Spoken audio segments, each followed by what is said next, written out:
Enjoy Jaeger.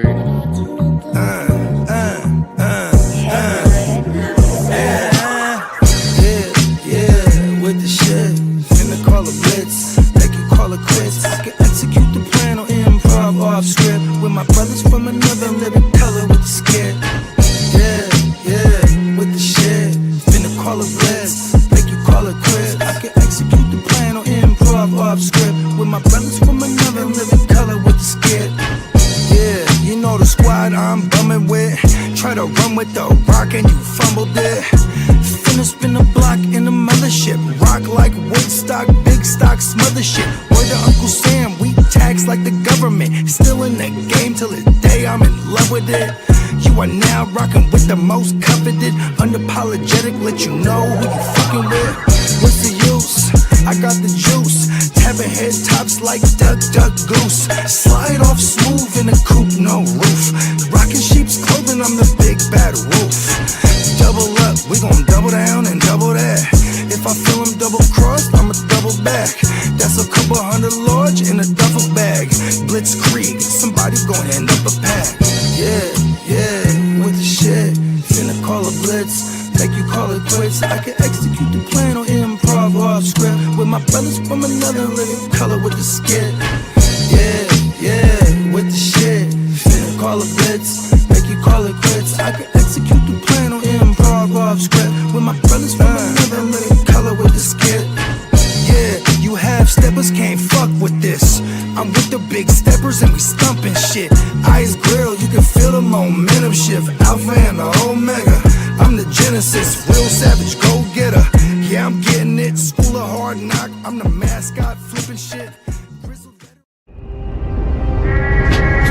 Vegas, get ready for the ultimate draft. GWN. The GWN. The GWN. GWN draft. Westside League shit, baby. Westside League. Westside or Westside Draft? Westside League draft. Westside League live draft. Your boy Neon Peacock here. This is Johnny Mittens. This is Bogard Scott-Free, a.k.a. Metatron, a.k.a. the Juggernaut. It is the Crooked Commish here. Ginger Ninja. It's the reigning champ of the Westside League live draft weekend, a.k.a. the Guchinni 2026, Las Vegas, Westside Fantasy Football Draft.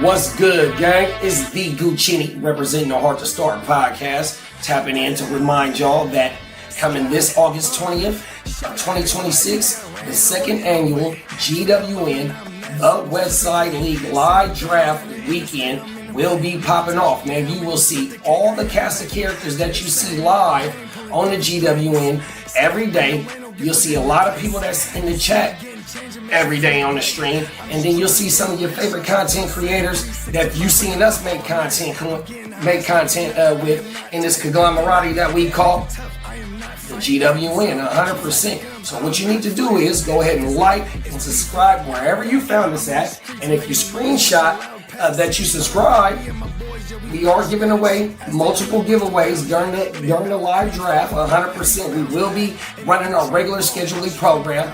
Thursday night will be Playmakers. Friday morning will be WYGU. And then later on that Friday will be the live Westside League second annual draft. And during the draft, we will have multiple giveaways like this right here. This autographed mini helmet of Jackson Smith and Jigba Super Bowl helmet. You're over at the GWN in the Hard to Start. We putting up championships on the wall, and we want to bless the people that rock with us who putting up championships on the wall. You know what I mean? With some of these little special items to put in your man cave, your she cave, you know what I mean? Whatever it may be. But yeah, make sure you go ahead and like and subscribe, because that's all you got to do to be entered to win this helmet. Click that bell, and then tune in to the second annual GWN live West Side Fantasy Football Draft Weekend. 100%. Peace. Shout out everybody that got ran over in my way. Feel low and I'm mad sober flipping. Vegas, get ready for the ultimate draft. GWN, The GWN, the GWN, GWN Draft. West Side League shit, baby. West Side League. West Side, It's West Side League. West Side Draft. West Side League draft. West Side League live draft. Your boy Neon Peacock here. This is Johnny Mittens. This is Bogard Scott-Free, a.k.a. Metatron. It's your boy Primetime Derek. It is the Crooked Commissioner, Ginger Ninja. It's the reigning champ of the West Side League live draft weekend, aka the Guchinni 2026, Las Vegas, the West Side Fantasy Football Draft.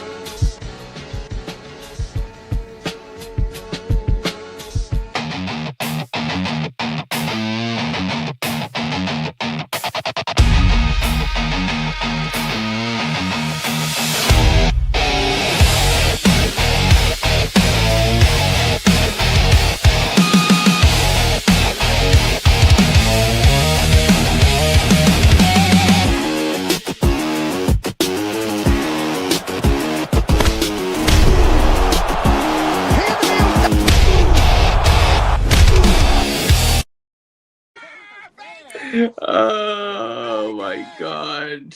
Yeah. That shit is badass, huh? Oh my goodness. Yo, I need that for my socials to share it out to Vegas, man. You have to put that in the thread. I'll pump that shit out daily and fuck it everywhere, man. I don't care if I'm getting my ass punched this shit out. That's fucking dope as shit. Hey, if it making an ass of me, I don't give a shit. But that fucking was dope as hell. The best producer on this world just put that fucking shit together. Let's go. Hey, That wasn't an AI at all. We're That just was giving really Bones a little respect around here. You can't just mess around with the OG Bones and expect not to get messed around back. You know, it's just a pause. You know, that's just we've got evidence. We've got photos. Well, you know what? Evidence Bones of may you have got the first round, and right? Bones. But I sure the got fuck beat, ready man. for round two. All I'm saying, he may have taken round one, Kitteh, but you know what? Round two comes in about 9 fucking days. So let's fucking go. We should give you guys some privacy then, is what you're saying. Hey, I don't need that one-on-one time with Bones. I already had that. I don't know. last I kind of felt like you was getting at that. year. No, I don't need that. If I need that time, I'll get it here. What's going on here? Okay? Go ahead and give you guys some privacy. No, I don't need But that. you already know. You know what I mean? We are officially on the countdown still. We're about just a cut hair over a week, and then we will be invading Sin City. And you already know, you definitely tuned into another live Tuesday edition of Wake Your Game Up. Yeah, Vegas, baby, almost there. Yeah, Jets camp is hyped. I mean, word.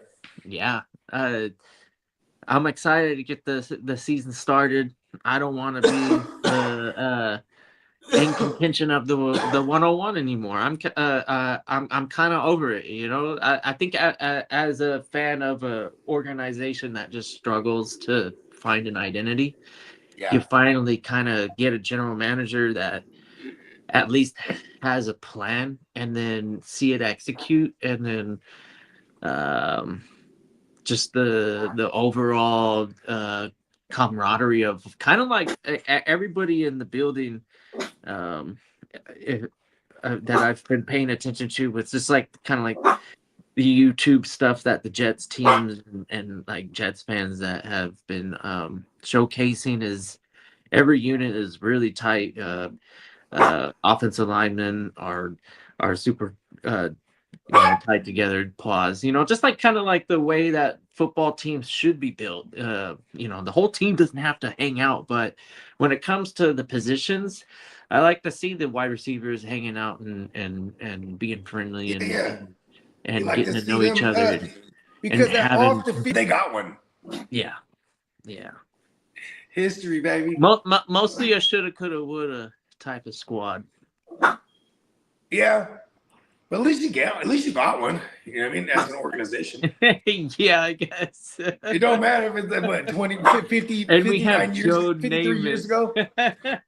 Top 3 player of all time, just on Aura alone. 63 years ago. 63 years ago, they won this thing. The aura of Joe Namath still has yet to even come close to. Hey, maybe, hey, Lee, just put yourself on mute because the dog's going crazy. No. The puppy. You know what I mean? Shout out to the dog. You know what I mean? The dog was trying to do some news. That's what the dog was trying to do. She's like, come on, let's get to the news. Y'all ready? Is that what we're up to next? Yeah. Yeah, we can do it. I just took J.K. Dobbins. I didn't want to do it, but I just took J.K. Dobbins. Oh wow! You know the idea that he had a 7 yards per carry average is pretty nice. He's listed as the one right now. He just came back to practice in full pads, so he was only out for he jogged off yesterday. Everybody was scared, so I'll take it. Well, Peacock, you got to realize though, it's all a part of practice. He's like, oh, they're like, oh no, JK's hurt. No, I'm just practicing being hurt because I'm eventually going to be hurt at one point, and it's going to be the real thing. You see that? Yeah. He's running injury drills. I hear you. I mean, are we kind of disappointed that Peyton isn't ready to just let RJ Harvey be some sort of 3-down back? He can't pass pro. No, he sucks. It's terrible. He's 5'8", so shit. You know who was also really good at pass pro? Darren Sproles wasn't bad.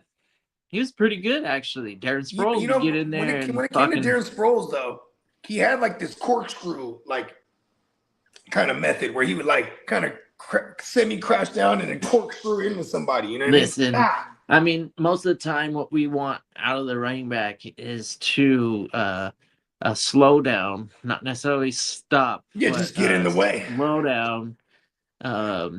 If there are some running backs that Bijan is pretty good at it too. But Bijan's he's yoked up too though. They'll just annihilate a pass rusher. It's fun to watch a running back just kind of win the battle because I believe that they are the best athletes on the field, bar none. If you have Dak, you must have Milton. You have to. Bro, you have to put Milton in your bench. Here we go. You can't even drop Milton because the way that the waiver wire it would be for Milton is just too ridiculous if Dak was to go down. The Dallas Cowboys offense right now is so potent. Milton will carry Milton will be able to handle the helm and the fucking ship will keep sailing. That's why I want Here we go. Yeah, that's why I want every single Prescott owner to go out of their way and fucking get Milton in that draft or whatever. You know what I mean? Yeah. Here we go. Prescott is known to not always be there. And he be missing some time, bro. Yeah. I hope this is he kind of goes every other year. And so this would be the first time in 2 years consecutively if he stayed healthy. Because he hasn't had consecutive fully healthy years in a while. You know what I mean? That would be cool. He's a bigger pause somehow. I know it. Then just in case. Of course, there's a street sweeper passing my street. Hey, awesome! Did you all see that video of CeeDee Lamb with the freaking They just cleaned the shit out of my CeeDee street Lamb? right now. He had the bee nest or whatever, or the bee nest, the bee thing, the beekeeper fucking thing over his face.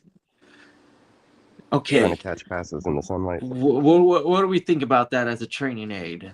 Because nobody else has been using it, right? Yeah, they're doing their beekeeper thing. What is it? Oh, is it because of actual bees and stuff to protect Maybe him, he's or is it allergic. to No, like it's He just might be allergic. simulate the. They're trying to simulate fogginess, the stupid lighting sunlight? in the stadium. Yeah. Yeah, because he says that that means that he's making excuses. When the coaching Right. staff and everybody asks him, it's like, "What the hell's going on? Why do you drop it?" And he's like, "I can't see." They're like, "What do you mean?" I was like, "Well, I just don't like this and that." Blah blah blah. Wah, wah, wah. That's crazy. Brother George work. Pickens, come on. Mountain when I she picked, comes. and then we're 1, 2, 3. We're like 3 or 4 picks away from me coming back on the 5th round turn. All right. Yeah, I went Jonah Dobbins Coleman? because the guy in front of me took Coleman. Who did what? Yeah, he took Coleman, and I was like, No. Pool MC took Jonah Coleman, so I took Dobbins right after that. Awesome pick.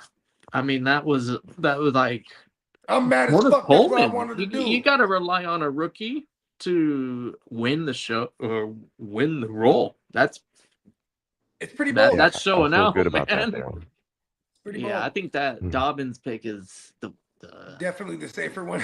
yeah. I mean, Especially Colin. I think he Colin's just going to be a thing. he just came off a eventually, season, but, 10 games and still ran for 700. I think it was almost a thou out. Yeah, and 6 touchdowns or 5 touchdowns. Yeah, he just needs to stay healthy. That's the scary thing. But we only need to play one RB here, and I was gonna go with Jordan Mason, JP Mason, but Wiseman took him there. Yeah, And then before that, I had Corum and Krosky. I had all these running backs, all the running backs that went in this round. I had in my team, and they all went.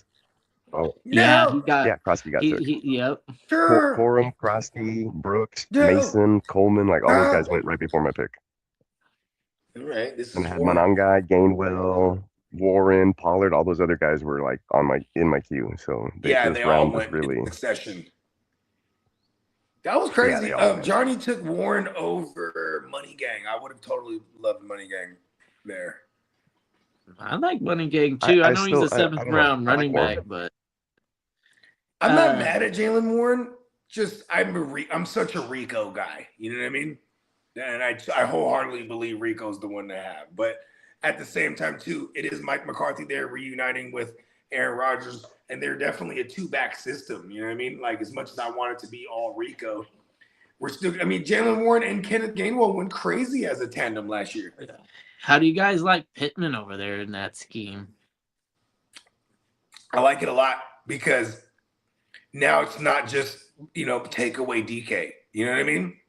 I mean, the fact that they didn't have an actual number 2, like in the receiving game, target-wise, we saw it translate to targets at the running back position, and both Gainwell and Warren got a bunch of grabs. You know what I mean? So I do like Pittman over there. One thing I don't like with Aaron Rodgers is he's notoriously at 100-plus targets. So, and they traded for him and paid him. And he bodies most like little ass DBs, bro. It's like, are you kidding me? He's a matchup nightmare. Now you got bro. DK on the other side too. Yeah, I know. It's crazy. Pittman might be walking into the number 1 role actually. Like, I mean, it depends on how, because he doesn't have it with DK. DK doesn't have the chemistry with Rodgers. No, he doesn't. So if Pittman, I think, has an opportunity.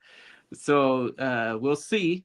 It's going to take some time, and we'll have to see the evidence to really feel comfortable. But I'm willing to gamble. How about that? And I'm gonna take Pittman in certain situations in the draft, and probably be happy about it. Be like, all right, I think this is going to be nice, because I think the way that Aaron Rodgers plays football is that he wants somebody that's also on the same page, that regardless of what kind of route tree they run, as long as they're on the same page and they have the chemistry like Jordy Nelson's and Greg Jennings and all that. James Jones's. Yeah, like the classic Rodgers receivers. Because everybody remembers MVS always getting chewed out by Aaron Rodgers, because Aaron Rodgers will put it right on his hands that And motherfucker Pittman dropping. cannot run as fast as MVS. MVS can run fast. That And you know what's so crazy? MVS Super Bowl champion, by the way. yeah, it Hey, doesn't look, matter how fast. and that Super Bowl, the Chiefs went to MVS with the game on the line at one point because the defense was like, they'll never go to MVS here in the red zone. When he was playing with Mahomes, Mahomes didn't really like him either. It wasn't like Mahomes was ever targeting MVS when he played for the Saints a few times. When MVS played for the Saints, it was with what's his name? I think it was. I want to say it was. Was it Rashid Rice last year? Oh no, last year MVS was with the Bills. So Rashid it was the year Rice before that when Derek rookie Carr year? was there. Yeah, it was that last injured Derek Carr year. Derek Carr sucks. Who? CJ Carr, is he related to the other Cars? I think he is related in the family tree, but I don't know what pecking order. He doesn't claim them. He doesn't claim them. Wow, he doesn't claim them. That's wild. I'm part of the family, but no, they're not invited to my parties. So I say that because that was the hype on some social media bullshit on YouTube. One of my subscriptions was advertising the ideal draft, and they were saying that the Colts are gonna suck ass and that they're gonna be like it would give us the 104th, and that we would take CJ there, and most of the people were going like, "No, that guy's going first overall." I'm not sure if that family name really gets them into the door, huh? They're like, I'm But they do related to get them Derek in and that David. first overall, right? That first Don't let 'em overall in. pick conversation wasn't. Was Derek a first overall pick too, or what? No, Derek Carr was a second round pick. Oh, okay. That year, David was the 101 look at for the. This is for 2014. the startup Texans. 2014, the Raiders took, so the Texans took Jadeveon Clowney. I think that was very first overall. Then it's somewhere in the second or third pick, the Raiders took Khalil Mack. What was it, Peacock? 2014? 2014, I think was Clowney. Yeah, 2014 was Clowney, and it was Clowney and Khalil Mack were the top two like pass rushers. And then David Carr was what, 2007? So the Raiders took Khalil Mack, and then later on in the second round, like second round, fourth pick overall, they took Derek Carr. David Carr was back in 02. Derek Carr, I don't remember when he came into the league. It was 2014, second round. Man, that's a great mentor. Hey, brother, man, don't get beat up, man. That's what he told him. Hey, look, David Carr, I can't stand him, bro. Like, and I think the NFL Network has him on there because he's a villainous. You know what I mean? Like, he'll get like for years, he will be one of the only ones vocal against Tom Brady. He was wrong a lot of those years too, by the way. Like Tom Brady, I think is his year. He falls off, washed, boom, wins the Super Bowl. It's like, what the fuck do you know, David Carr? I don't think he was the only one, but yeah, it's crazy that time and time again the Brady haters just got like A in the face, right? Every single time. I mean, even when he went to Tampa, they're like, yeah, he's done. I'm like, why are people saying that when he has the best weaponry he's ever had? That motherfucker brings over Antonio Brown and Leonard Foreskin and Gronk. He would be like, what? He wasn't even done. He got there, like, bring them all. I mean, he outdueled the sheriff time and time. It was probably like the coolest new stepdad. Like, he got a divorce from Belichick. He goes down to Tampa. It's nice weather. And then he got Uncle Bruce. He's like, Uncle Bruce, can I get Antonio Brown? Fuck yeah. Risk it, no biscuit. He might be crazy, but fuck it. Bring him. You know what I mean? Like, oh, what about Leonard Foreskin? Send him. You know what I mean? Hey, you know Gronk's already here. He's in the back. Yeah. Sign him up. It was like, what? Gronk came out of retirement and forced New England to trade away to trade him for like a third or fourth or whatever it was.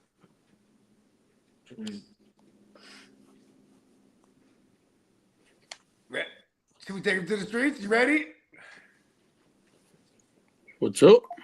You ready? Yes, sir. Yes, sir. Let's do it. Let's go.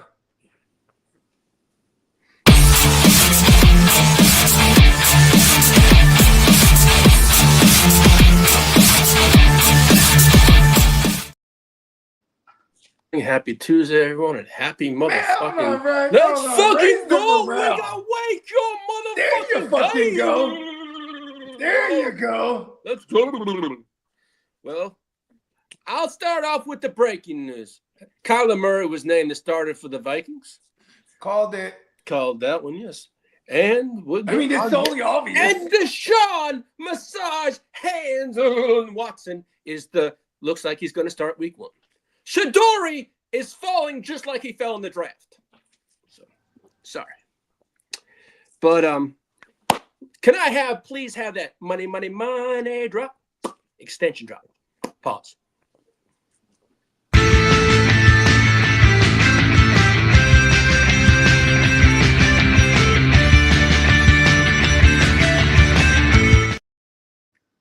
Shout out to everyone that shout out to everyone that supports us and watches us. So shout out me, well, the Titans and Peter Karowski agreed to a 4-year, $100 million extension with Tennessee, making him the highest average paid guard in NFL history. Let's go get that money, guard. Yes, sir. Now, as for the New England Patriots, Hunter Henry agreed to a 2-year extension with the Patriots, so he'll probably end his career in New England. Drafted him. No one drafted him in the 32. He You understand me? Chargers. Everyone watching right now. Now, as for the Dallas Cowboys and Quentin Williams, Dallas and the star defensive lineman have agreed on a 3-year extension, a $105.9 million extension, making him one of the highest paid defensive linemen in the entire NFL. It's pretty well deserved, if you ask me. Yeah. He played pretty lights out If you for think about Dallas. His name is Winning, but only with a Q. Q. Quinnen. Now, as for Rams, Byron Yeah. Young is a pending 2027 free agent, but he says he hopes to remain with the Rams for years to come. But we know the Rams. It's always never the greatest sign when the players talking about, I want to be here, y'all. Because the team should say that. They're like, listen, we're gonna get you a bag. Nah, it's them. Yeah. But Well, they're young, and pun intended. And if you think about it, they're always keeping a young team and willing to bring in some savvy veterans, like in this case, Myles Garrett. Fuck him. Derek said that signing made me mad. You're not. Why did it make you mad? His name. So you don't got the Myles Garrett shares? Quinnen Williams. He said we should have paid Pickens than Williams. I'm mad at that take. Well, it's definitely okay. This is my thoughts right here. It's almost like they're designing it to where they're obviously gonna make Pickens earn his bag, and then when they reset the market with him after he balls out this year, next offseason, reset the market with him, big contract, and then CDs out of there. That's kind of how I feel like Jerry's playing this. Like, let's go ahead and get us the chip this year.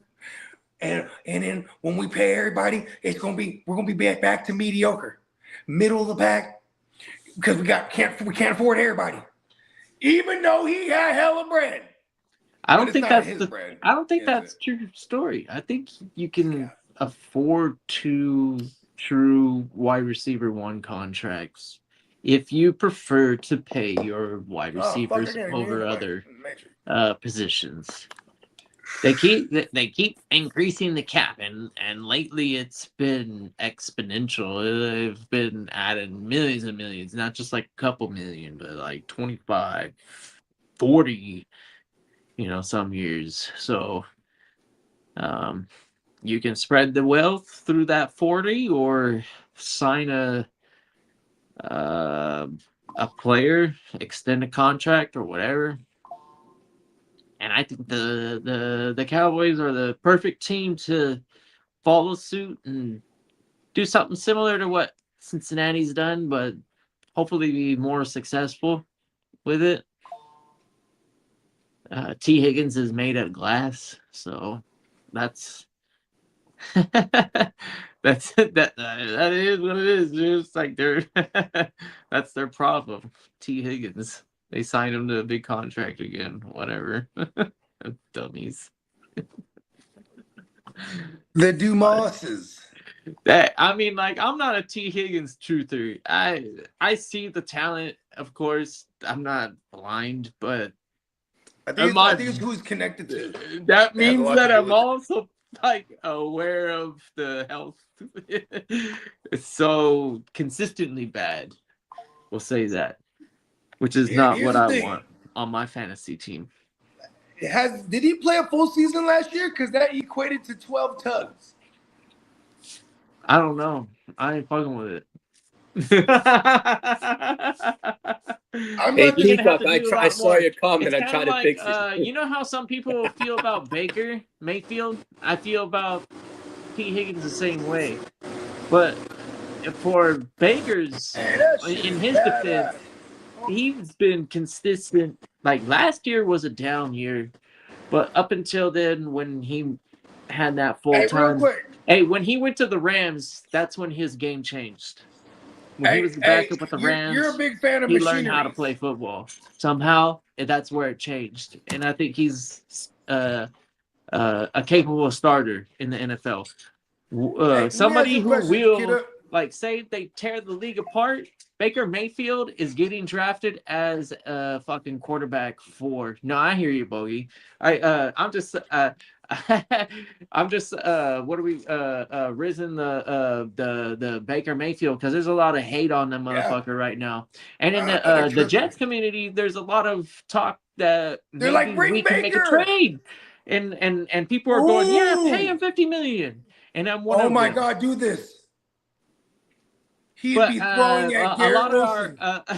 A lot of our fans are going, no, let's wait with Geno and then draft 2017. Hey, look at this, bro. If you get Baker in there, he will knock Geno out. Baker's a fucking baller.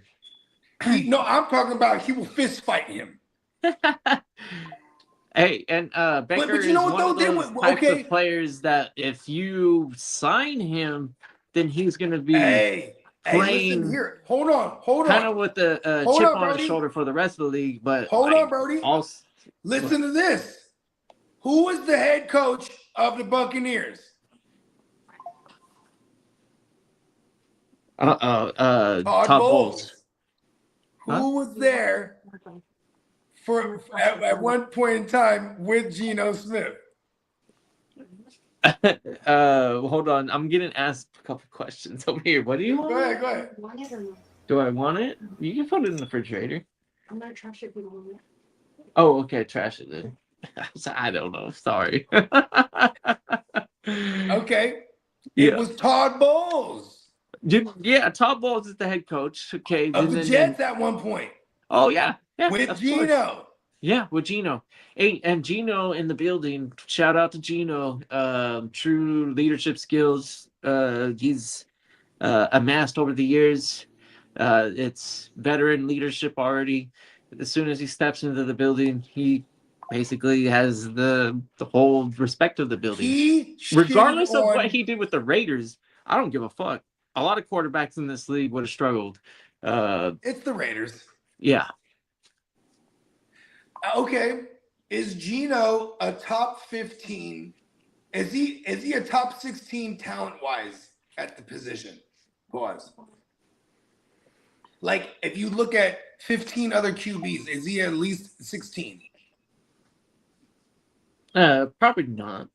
I think I have him at like 20 at least. Okay. Yeah. Cam Ward or Geno? Huh? Cam Ward or Geno? Like, just your opinion on like skill set so far. Geno. You see the yeah, Geno right now could actually take a team to a winning record. Yeah, Geno or Danny Dumbass? Geno. Really? Okay. Yeah. Yeah, I don't care about Danny Dumbass. He is the dumbass. Ability. He is dumb. I go, okay, because that's I kind know of where Gino is fucking trash. Okay, but Darnold or Gino. That's what you're evaluating on probably I'm the just Raiders, evaluating the recency bias. He looked all right before he fell apart and got moved around. Is Darnold actually good at football? I still refuse to believe it. I don't think so. I think he's at best also like top 18. He's not far away from Gino. Okay. So yeah, Super Bowl champion Sam Darnold, by the way. Historically, you can go ahead and look at the way that draft boards had landed on your fantasy leagues too, and it'll be the same story. Gino and Sam Darnold usually being drafted around the same. Gino.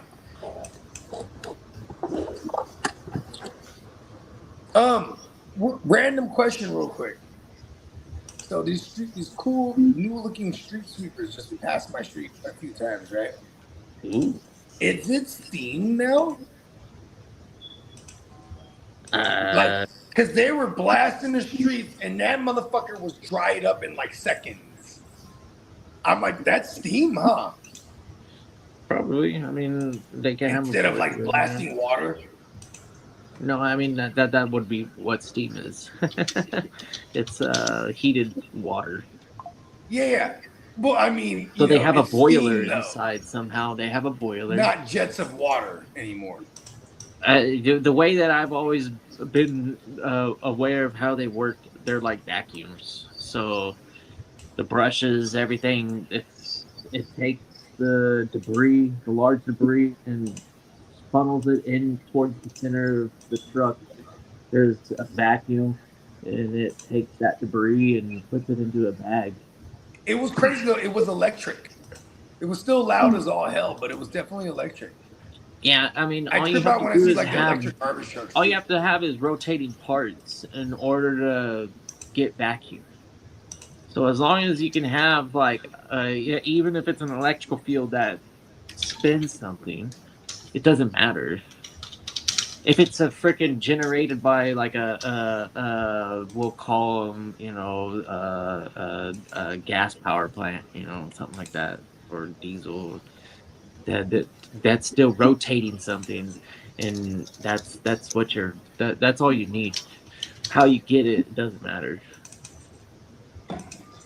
It does matter in terms of like, I guess, in strength ratios. But that's engineering problem. I will always fight the machine. Huh? Hey, you ever seen Encino Man? Yeah, love that. Remember, like he busts out the ice, right? And now he's in fucking Encino, right? And he's in the neighborhood and he's tripping. You know what's crazy is that they found cavemen, they found mammoth, they found all that shit in that area. So that's sure. Why. Like during the 90s and 80s, they were like excavating like actual cavemen, and they were like, "Oh, let's make a movie out of this." And my favorite scene, I remember when he was with the most memorable scene I watched the stupid fucking when he gets thawed and he walks out into the street and they got the fucking trash truck. Oh goddamn, Hollywood gold, bro! I don't understand anybody that does. Just like die busting laughing when he trips out on the fucking thing and thinks it's a mammoth. Yeah, and he throws the fucking shovel at it like a spear. That's the part I'm talking about. Dying laughing when I'm watching this for the first time. The garbage truck. He starts going God. Hilarious. Hey, but look at that though. He wasn't afraid of that shit. He was like, he tried to attack it. He threw the fucking shovel at that motherfucker. Yeah, Brendan just Fraser was the shit. That just goes to show you that the mammoth really was an intimidating creature. So much so that caveman could see a goddamn trash truck and be like, "Fuck you, bitch!" Right? Oh, it's life or death. Throw throw a spear at it. Oh shit. And then he got found by a loser and like the coolest dude ever that kicked it with a loser.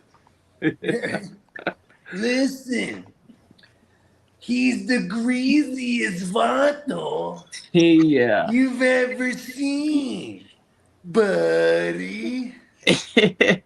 Well, yeah. I mean, that was the perfect friend for a caveman. Believe it or not, I couldn't ask for a better character to partner with the. Right? I'm straight down with the fact that Pauly Shore got And to then there was fucking like, excavate he's our a ticket to goddamn popularity. caveman. They're like, this caveman is gonna take his places, man. They're like, He is my best friend. We are best bros, dude. and no one ever questions the cryogenic freezing nature of like being able to reanimate this guy from prehistoric days. It was believable enough, right? You know, Come you're on. watching the movie and you're going, oh, cool. Maybe if they did find a guy and he was frozen in. I remember they like, teach him how to whoop ass too. They still walk like in the karate videos. He was in the running animation of like the deep freeze or whatever. He was like, And when that motherfucker flash froze, he was in. yeah. Oh shit. Oh, and then they found his bitch in the end. No way. Wait, what do we mean? Oh Yeah, yeah, then- in the roller rink, and then Part like two. or whatever. No. They defrosted They unfreeze in her. the movie. They defrosted a cave woman. I don't remember this part. Yeah, it's the final scene. It's at the very end. Because- Like because- they're having a party. They're having a were party in the digging- back They again. were Or digging a whatever. swimming pool, and that's how they even found him to begin with. And while now they had this, they filled it, and it was like a dirt swimming pool. They didn't have no concrete. They're just swimming in this motherfucker, having the fat little graduation party, and then you know what I mean. That other block of ice that had melted. It's funny. They just put a little fucking little heater. They put the heater in a little back shack, like yeah, and then she just reanimates. Oh shit! You know, Biodome was also another Pauly Shore movie that I got. Biodome was the shit, bro. Yeah, It was a really like, wait, stupid movie. I love it. Everybody's trapped in this thing Hey, in the look, desert. how the fuck these girls? Hey, look, they got it made, bro. They're in there with some bad bitch scientists, and they're just like, yeah, we're stuck. That here, was the y'all. '90s for you. They knew how to cast their characters fairly well. Yeah, it was a very misogynist era. So it's like, yeah, fat titty bitches with fucking. Yeah, and you know what? They're scientists. Fuck it. They still had a little bit of big hair to them and stuff. I Yeah, don't know. yeah, 90s because was we're still like, close kinda enough like to the 80s. 80s. Yeah. They probably had some bushes on them too. Maybe the little landing strip. You know what I mean? They weren't quite bald yet. They definitely were doing the skiing. They're hanging out at the resort big time. Oh, for sure. I mean, I would imagine that's how a lot of those pitches went. Just, all right, there's a dome, right? So what do they call it? Biodome. Biodome? Yeah, that thing. And we'll get Pauly Shore in there. Good. Let's get him. Get him on the line. Yeah, we'll get the same director from Son-in-Law. Party, dude. Hey, Son-in-Law was the shit too. Hey, Pauly Shore, first of all, he was awesome. He was the same guy in every movie. I mean, he was casted to be the same guy every movie. It wasn't his fault. Right? They're like, hey, you know, Kind of like a gotta do your thing. like and an be like that guy androgynistic again. sort of like hippie meets Prince, Gypsy. Jewish kid. Yeah, meets kinda Weasel. like, Coach was neighbors with Pauly Shore. Cool. you know, Cool. privileged white In Texas or in West Vegas? Coast. I don't know. You know, his dad definitely made money. Definitely had a pop making some serious bread. His dad. So On the comedy store in LA, the famous comedy store In club. LA. In LA, Brandon says. Yeah, everyone came up out of this club. You know, all the greats from Eddie Murphy to fucking, and before that, his time, Richard Pryor and, you know, John Witherspoon and Robin Williams. Like, everyone came through this motherfucker. And apparently, Pauly Shore's dad, you know, he was a Jewish cat, but he was in there with the Italian mob. So, you know, they were like, laundering money through this fucking thing. But Mitzi Shore, his mom, she is like the godmother of comedy, low key, because she got the club in a divorce, and everyone, like all the comedians, like Richard Pryor and Sam Kinison and all these, they used to have to babysit Pauly Shore as a kid, because like Mitzi would just put all the comedians in a condo, and then Pauly Shore is just this young little kid, just annoying, like, can I do some coke with you, Sam Kinison? Like, he's like, all right, kid, here. You know what I mean? Like, he's like, hey, can I be a Hollywood star just like you? Yeah.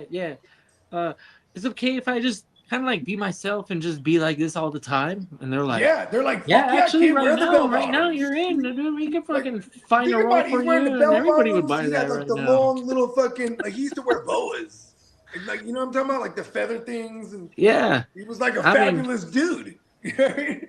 Hey. He make his little buddy. He had his little shtick. Hey, Pauly Shore is hella cool.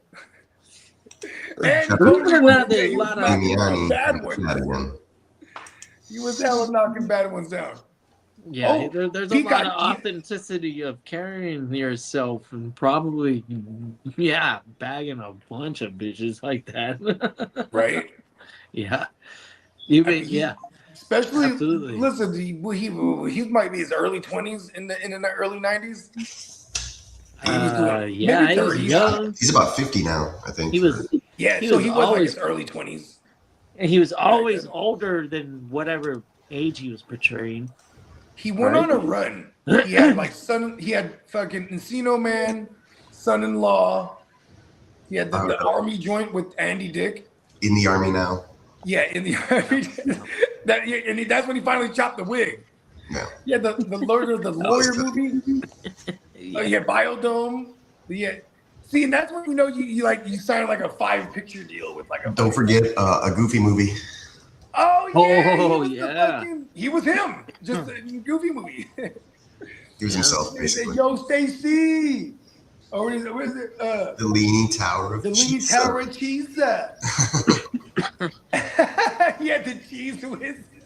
He was whizzing the juice. Bro, he didn't even change in animation form.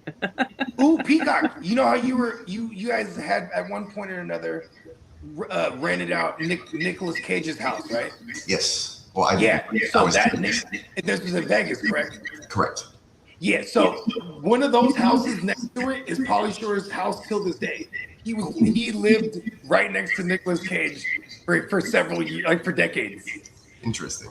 Yeah, so you were definitely unknowingly right next to Pauly Shore's house because he still lives. And that's probably why they wanted us real quiet after 10 o'clock. Come on, buddy. It's like, yeah. You over here complaining. Hey, call the town sheriff and let him know that we're here partying, bro. So it's funny because he said so he tells like when he was on Rogan, he was telling stories about like living next to Nick Cage. He was like, yeah, Nick Cage, you would think like, oh, Gone in 60 Seconds is a big car guy.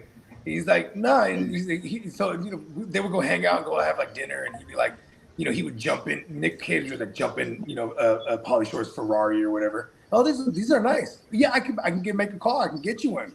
Guys, it gets him a Ferrari, and then he just tears this Ferrari up. He doesn't give a fuck. He drives it like fucking.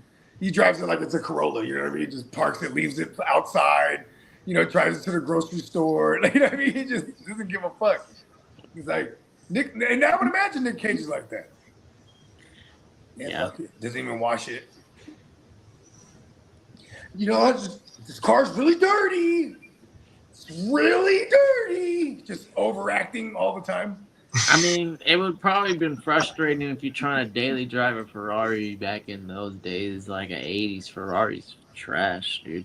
Don't want to drive. This is like in the early 2000s, like type of shit. You know what I mean? Yeah, he's been living there for like next to Nick Cage, or I don't know if Nick Cage still lives there now, but he might, huh? It might be one of his houses because when you said it was all decked out in crazy decor. He has multiple homes. Yeah, I could totally see. I don't give a fuck how rich I am. I'm definitely Airbnb in my house. I got so many. If you're not, I guess, yeah. And then, do you sell it with the service attached? Like your this is your Nick Cage's butler house. is gonna be there, and your driver is gonna be there. Their car is gonna be there. Ooh, that would be badass. Yeah. The whole experience. Oh, so one of my uncles, actually my Uncle Pete, you guys might meet him. So he did one of them James Bond joints one time. You ever heard of those? So it's like a men's trip, but they take a group of dudes and you drop like 20K and then you do like secret agent badass James Bond shit. I found the house that we stayed at.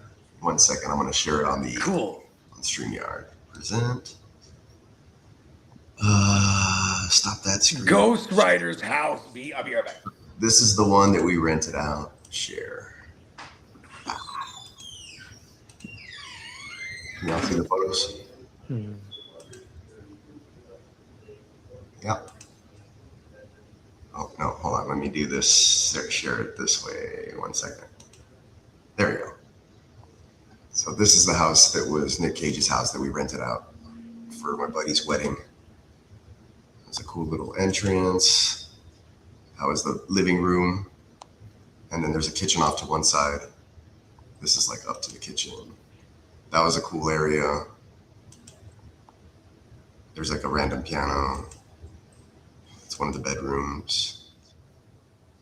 That was in the front, I think. Yeah. That's the kitchen dining room area where we were chilling most of the time. That's the kitchen. That's the drive. But yeah, this was where we stayed in Vegas the first time I went back in like 2020, 2019. Yeah. So from the get-go, you knew how to do Vegas the right way. Yeah. I remember the first time I went to Vegas, it was at the Excalibur. Big time difference. Back in when did my parents get married? That was 1990. That was the first year that I went to Vegas. It's a red floor. Let's see if there's going to be a picture of the bedroom with mirrors on the ceiling. I can't remember where we were at, but there was an Airbnb. Oh yeah, it was in LA. This was probably 15 years ago, something like that, or 12 years ago, something like that. We was in the Airbnb and they had an all red room, and the door was like seamless, so it's like you could get locked in. Yeah, there was no doorknob on the inside, but the whole room was red. The floor, the ceiling, the walls, all the beds and everything, the bed and the sheets and shit. It's a trip. It's like a vampire room. Yeah, I like red. The tapestries.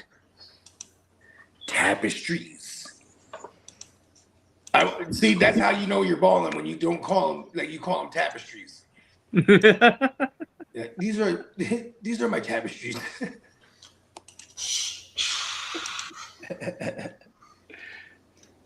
Good shit.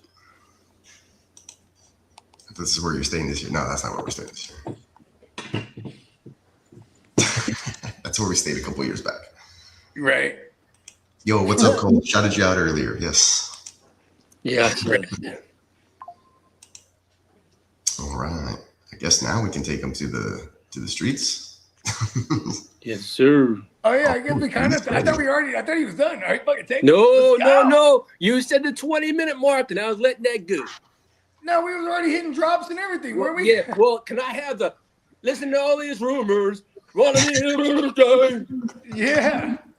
Let's do it.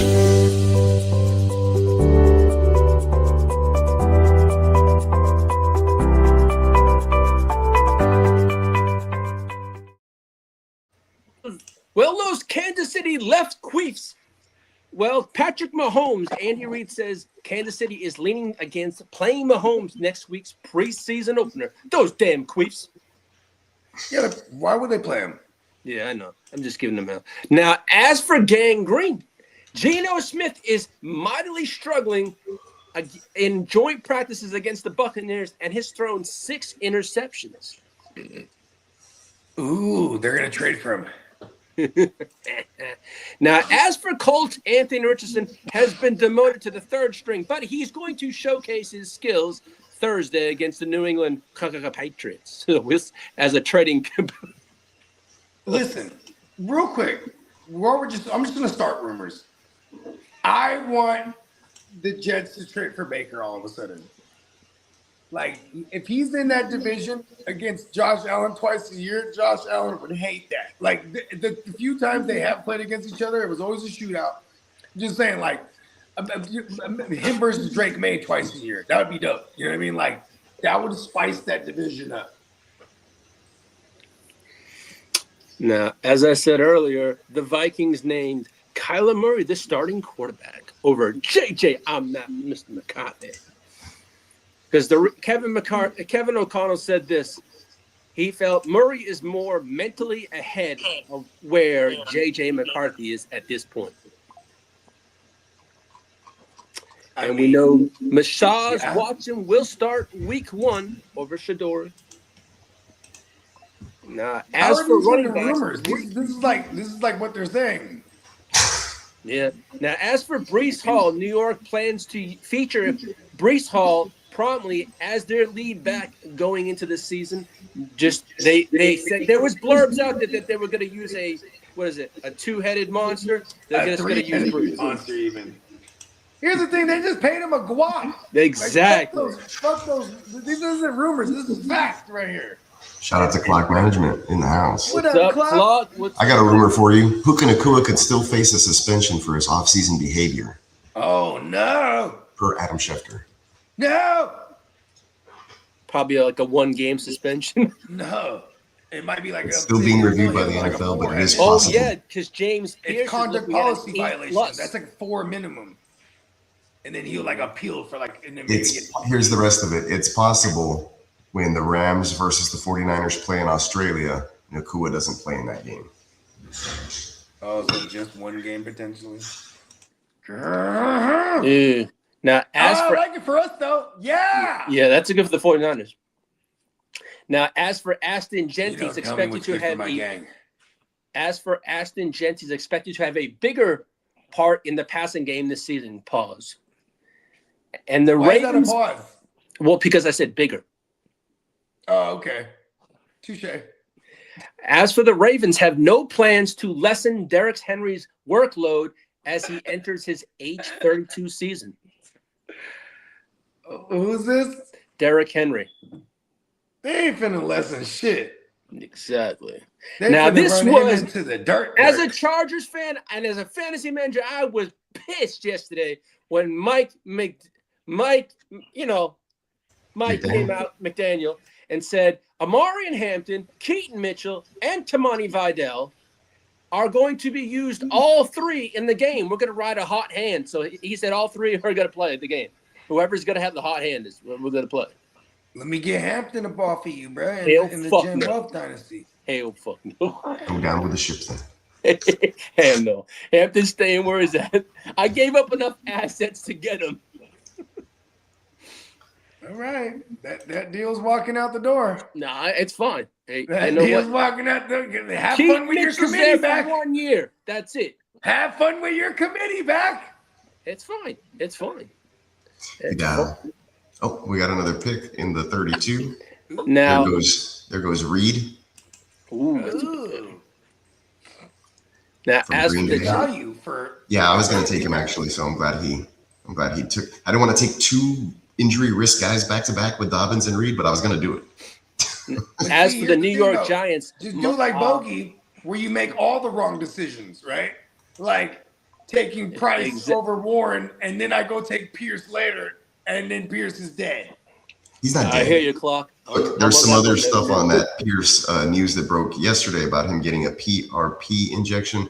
He did not receive one. He was just getting the good shit. What's that? He was just getting the good shit. No, he didn't get it.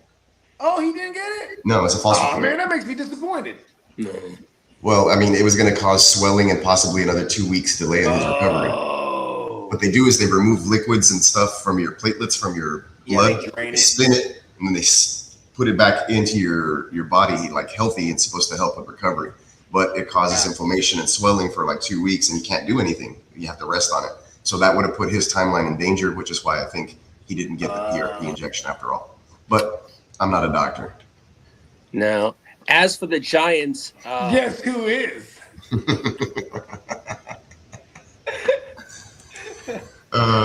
Yes, I approve this message. I'm a doctor. As for the New York Giants, Malachi Fields has made an early claim for the wide receiver spot opposite Malik Neighbors, who will start week 1. They said he's going to be there. Moon. What's his name? Darnell Mooney. Yes, they said he's got. Take that. They said Malik Neighbors will be ready for week 1. Now, as for the Chargers, Trey Harris has been described as being right there, in quotes, with Ladd McConkey and Quentin Johnson among the Chargers' top wide receivers in camp so far. This is why the Chargers are hella annoying. Hey. Now, as for Mike Evans, he's back at practice, and he's back to full strength, they're saying. Marco, salute from the future. He says, I'm not a gynecologist, but I can take a look at it. What the fuck? What the? That's hella funny. Okay. Hey, did anybody realize that Cosby on the show, he was a gynecologist? Yes. It's kind of crazy. It's right in our face. There's some old footage that like resurfaced bad jokes anyway. Hey, remember in Knocked Up? She was like, yeah, this OB, my sister recommended. And then the doctor's in there. He's like, he looks at her Vaj. He's like, oh yeah, you are her such and such sister. Like, it was like, oh yeah, you are Stacy's sister. He just looked at the Vaj like, yo, hella inappropriate. Now, as for the Philadelphia Eagles, their recent cornerback moves have left Jacorian Bennett and Khalil Ringo as potential trade candidates. Man, nobody even knows who they are. They're defensive players. I ain't never shipped Ringo. His name is Jacorian Bennett and Khalil Ringo. All right, hold up real quick. Marco has a question. He wants our thoughts on Diego Pavia. Is he still salvageable? Will he find another team? Because I guess he hasn't been in the taxi squad. No, but there's a CFL team that has his rights. If you want him to be a thing, this is what you do. Okay? You cut him off your team and then regret it because he'll now become a thing. On your taxi, he'll never be anything. Trust me, this happens to me all the time. I'll be like, should I hold on to H2O? Or no, that's a bad example. I was using him as a rookie. Yeah, there's definitely been some cats that I've had in my taxi. I cut them, then they become a thing, and then I get mad. Now, I know we've had news about Aaron Donald, but there's going to be a big announcement this week. They didn't say when, but it'll be a big announcement this week. Right. So, is it he's coming back? Maybe, but we shall see. He already worked out with them exclusively, so they had to announce that he was doing that. Mm-hmm. Now, as for the thing, Falcons, though, he's about to sign. This is like it's like inevitable. He saw Myles Garrett go there. He sees the state of that team overall. He's like, I want to go there and get one. Took a year off, probably reflected, misses the game. Like, listen, now the team that you came from is hella in good shape. Now, as for James Pierce Jr., Atlanta is bracing for Pierce to receive a significant suspension, possibly 8+ games, and that's according to the Atlantic. Yeah, Brandon was saying something about that earlier. Let's see. And saying that 18 months later, the Falcons are looking for 2 new starting edge rushers. So now, as for league business, the Colts for some reason you went. Your audio cut out. Oh, me? Oh, there you go. You're back. Oh, okay. That was weird. Yeah, I think it was like, I mean, Lee, he has magical powers with robotics and shit. I think anyways, Walker, when he just tore his ACL on Friday. Yeah. And it's all fucked up over there. Those were their 2 first-round picks. They didn't have a first-round pick this year because of that trade to go get James Pierce. And you know what I mean? And here's the thing too, Atlanta. I was just shout out to my man G. I was just talking to him yesterday. He's been living in Atlanta for the last 16 years. Atlanta is a crazy eyes on you, beastie ass fucking black Hollywood. It's like, you know what I mean? It's cracking. Like if you're a professional athlete, you probably shouldn't go outside. You're just a target. Let alone, I think this one happened with his girlfriend allegedly. He's gonna get suspended. It is what it is. I call it the Zeke rule. Remember when Zeke, the team didn't punish him. And he didn't get charged with nothing, but the NFL eventually suspended him. This was like back in 2017, 18? 2018? Remember he had shoved a security at a festival. Yeah, I remember that. I think he had made a comment about his crop top or something, and he didn't like that. So he shoved him aside. But it was also because they weren't letting him pass through this area. So he shoved him aside because he could. Like, man, back up. And then that's what they charged him with. Like, for fucking, like, that was like assault. I guess that was conduct policy violation. Bullshit. Yes, sir. Now, as for league business, could I have that drop, please? Yeah, 1 second here. As for the drop... League business.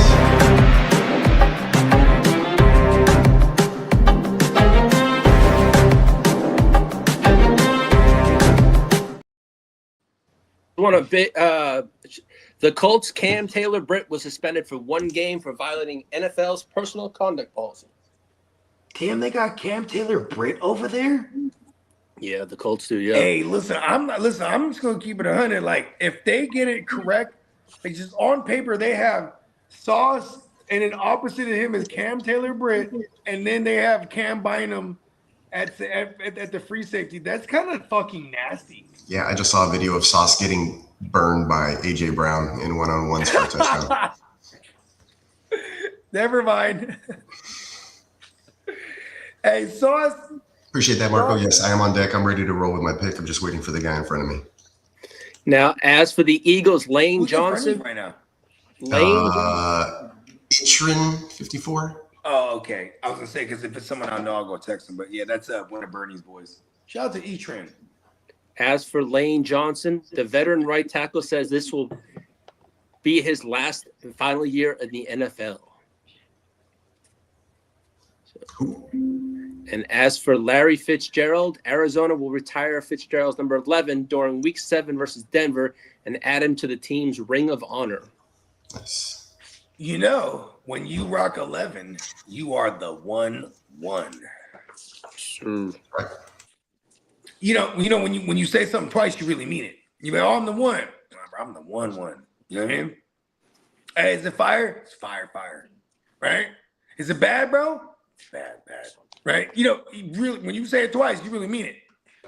When you the 1-1, I'll tell you. That's why 11 is one of my favorite numbers. I was born in November too, so. Peacock, you always wore 11, right? Yeah, 11 was my soccer number. I wore that number all the time up until about sophomore year of high school, and somebody else already had it. I had to switch to 24. Those are the 2 numbers I wore. I would have fought him for that number. Hey, Peacock, may I please have the Peacock? Can I have the hour report? Owie.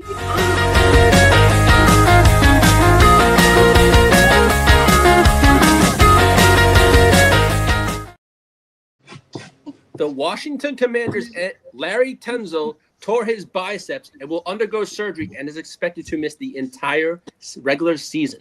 Did you see how he tore his shit? I saw the clip. I had to shut it off.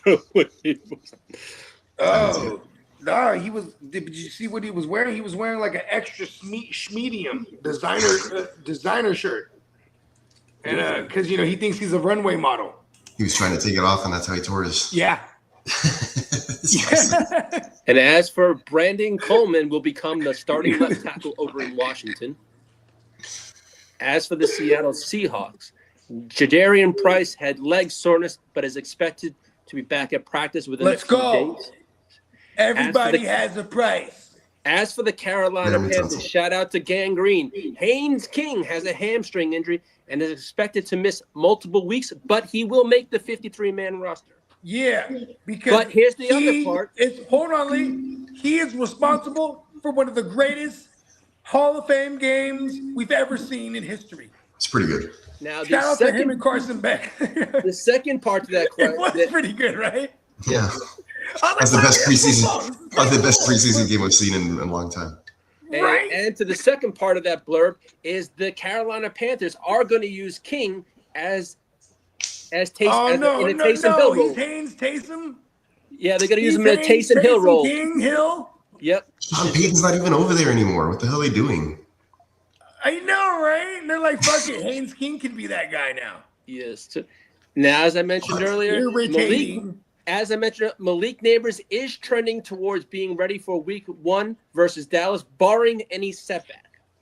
Like another surgery? Exactly, right? Now, as for the New Orleans Saints, shout out to Spencer Guru. Dylan Raduns tore his ACL, and he's out for the year. Hold on. His last name is Ragoon? Raduns. Oh, never mind. I thought you said Ragoons. I was like, oh, that's hard. Now, as for the Chicago Bears, his name is Apostle. Shout out to the Crookie Commish. Luther Burden has a groin injury and is expected to miss about a month.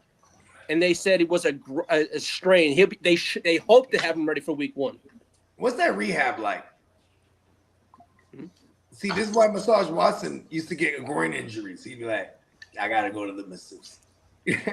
Yeah. Now, as for the Indianapolis Colts, Josh Downs, who had a groin injury, it's not considered serious, according to Shane Steichen.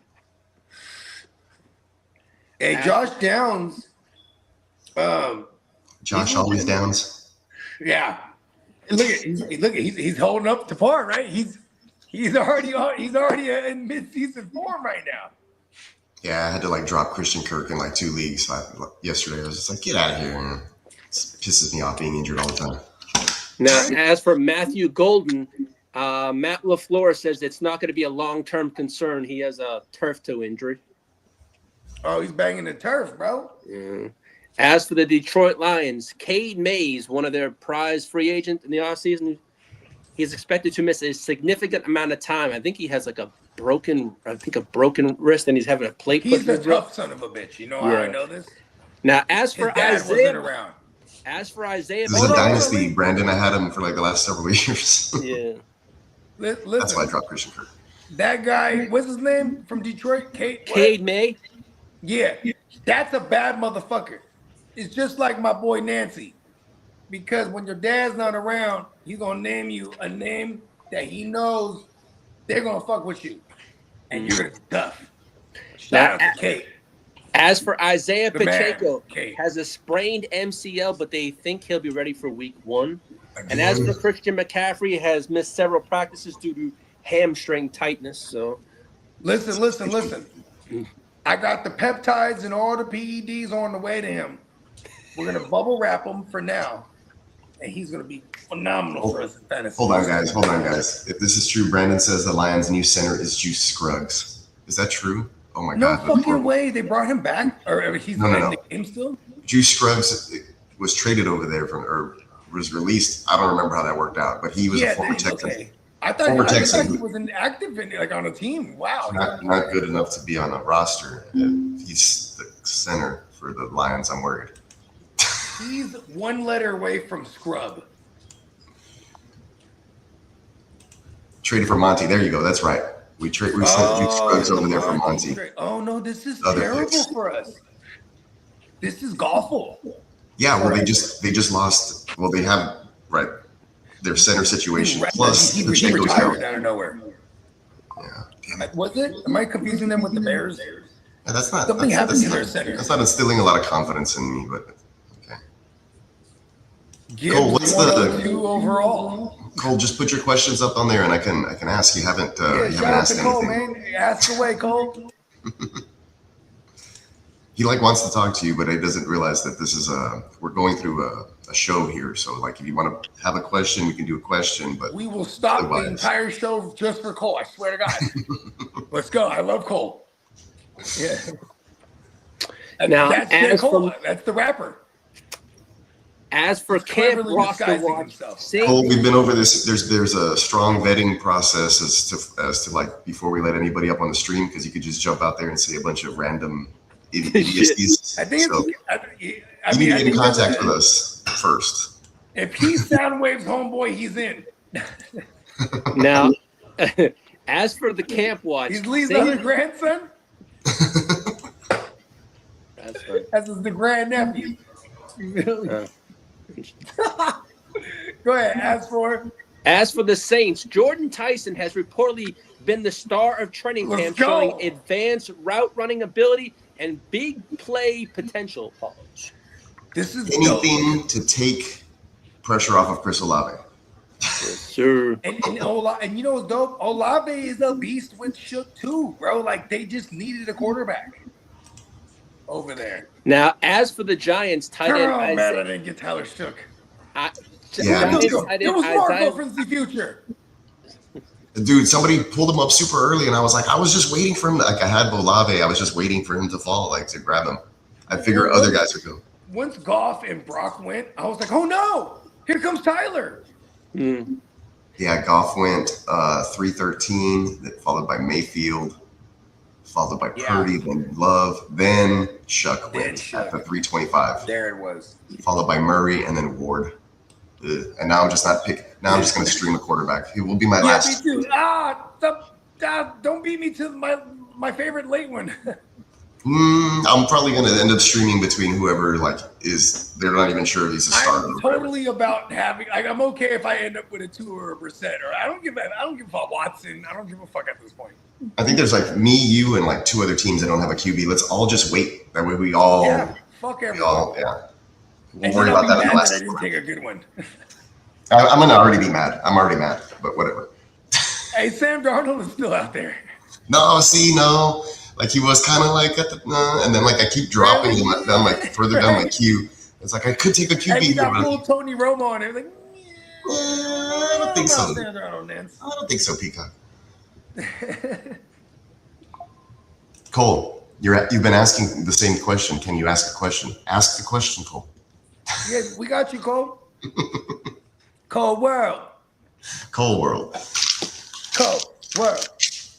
Now, as for my final piece of news, Giants tight end Isaiah Likely has been Jackson Dart's #1 target during training camp, and that's Jackson Dart's go-to right now until Neighbors. Because there's no Nabbers in practice like that. 1, right? 2, you have John Harbaugh, who loves a tight end centric. I mean, you can go back to Dennis Pitta. You know what I mean? He produces tight ends that are fantasy relevant for us, right? Then you pair him with, which I don't like the OC hiring, but pair him with Matt Nagy, who is a product of Andy Reid, and you can go down the Matt Nagy rabbit hole. His tight ends eat too, just like fucking Andy Reid's tight end would. So, I'm not mad at this news. I'm kind of mad that I traded away my likelies in a lot of places. And that there is my news. No, my ear to the street segment news. The news to the ear.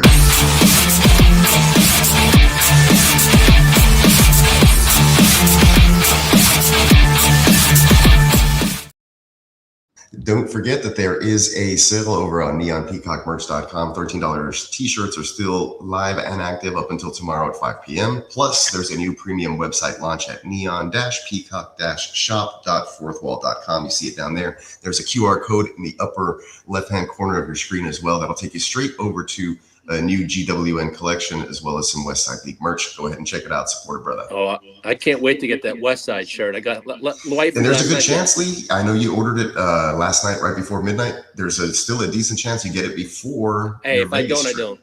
Yeah, you're in Texas though, Lee. They ship out of Texas, so you're probably gonna get it.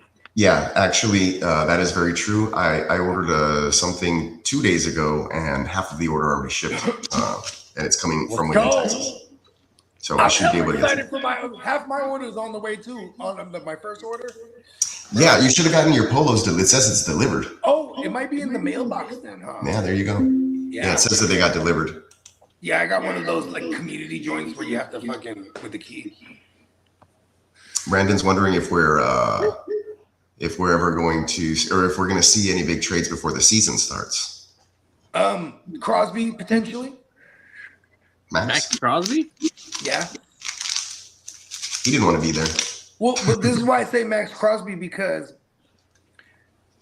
they don't want to win over there right now, in my mind, and they want to move on from Max Crosby and get something. So, when you hear blurbs like he's roughing up Kirk Cousins and shit in practice, like we're gonna hear a lot of Max Crosby blurbs because they want to shine him up as possible. So, if there's someone that'll make a trade to somebody, You probably don't need to. He has a pretty solid. He has a hell of a resume. But yeah, you gotta remember though, what first rounder? You gotta remember earlier this offseason, he got traded. Remember this, but it didn't go through because he couldn't pass the physical. Failed physical, yeah. So this is why I'm saying, like, it could be him, and they just gotta showcase him as much as possible.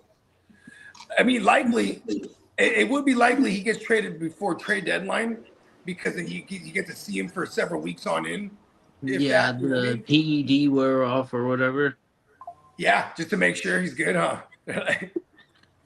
It wore off by now. It's not gonna. But also too, if I'm a team that really wants a pass rusher, and like I need to roll the dice, and he's able to pass a physical, I'll trade for Max Crosby because you could easily restructure his contract and put some injury clauses in there. And, you know what I mean? There's. I think the talent is apparent. It's not performance enhancing drug aspect. He's gonna be one of the most. If he was in the free agency market, yeah, he would break all the. You know why Jeff Bezos? Why they denied Jeff Bezos from buying a team? Because they know he would put that whole team on PEDs. Because look at Jeff Bezos, he's yoked, bro. You know what I mean? That motherfucker was not like that 20 years ago. You know what I mean? He got the best PEDs known to man right now. I'm telling you. He'll have it shipped right to. He'll have Amazon show up with the PEDs to motherfuckers' doorsteps. A shout out to hard work. I don't put it past anybody in this world to be able to achieve a physique of whatever they think they can achieve. At one point, you're gonna have to be realistic about it, but once you come to terms about what your peak is, there's no reason why you can't achieve your peak. Pause. I like this. I like this. I like this ideology. I want to be Bruce Lee cut. You can absolutely, Bo. You have that. You have that in you. Yes, I have the framework. You just got to do like 1,000 crunches and like or I can get the electromagnetic woo-wop joint that he was rocking with, where I'm just doing crunches by themselves all day, every day. Yeah. Yeah. Just be all sore. I did 3,000 crunches today, just sitting. Yeah, well, for some reason, I don't think Bruce Lee was pushing a lot of weight in the gym pods. You know what I mean?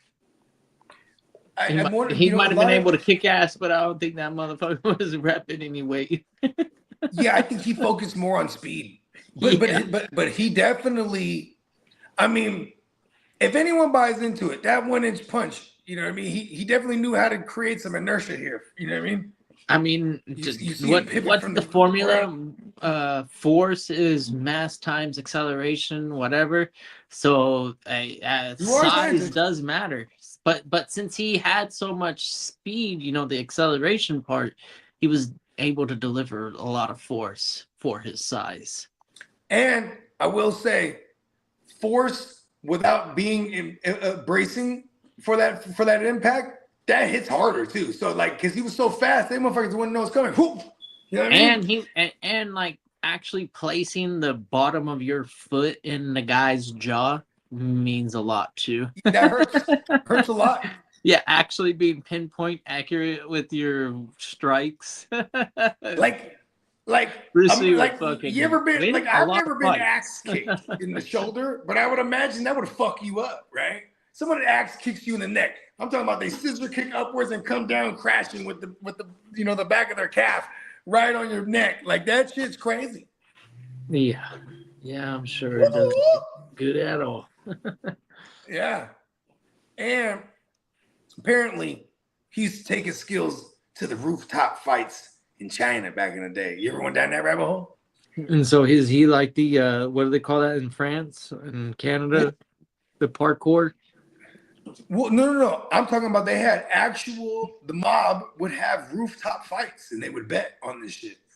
Oh no, yeah, okay. So Yeah, there's and that he had the they had- triads allegedly, and this is where he made his hay. Like, 'cause I he forget was- what movie it was, but they actually had this platform, elevated platform. Oh where- shit! Oh, Bloodsport.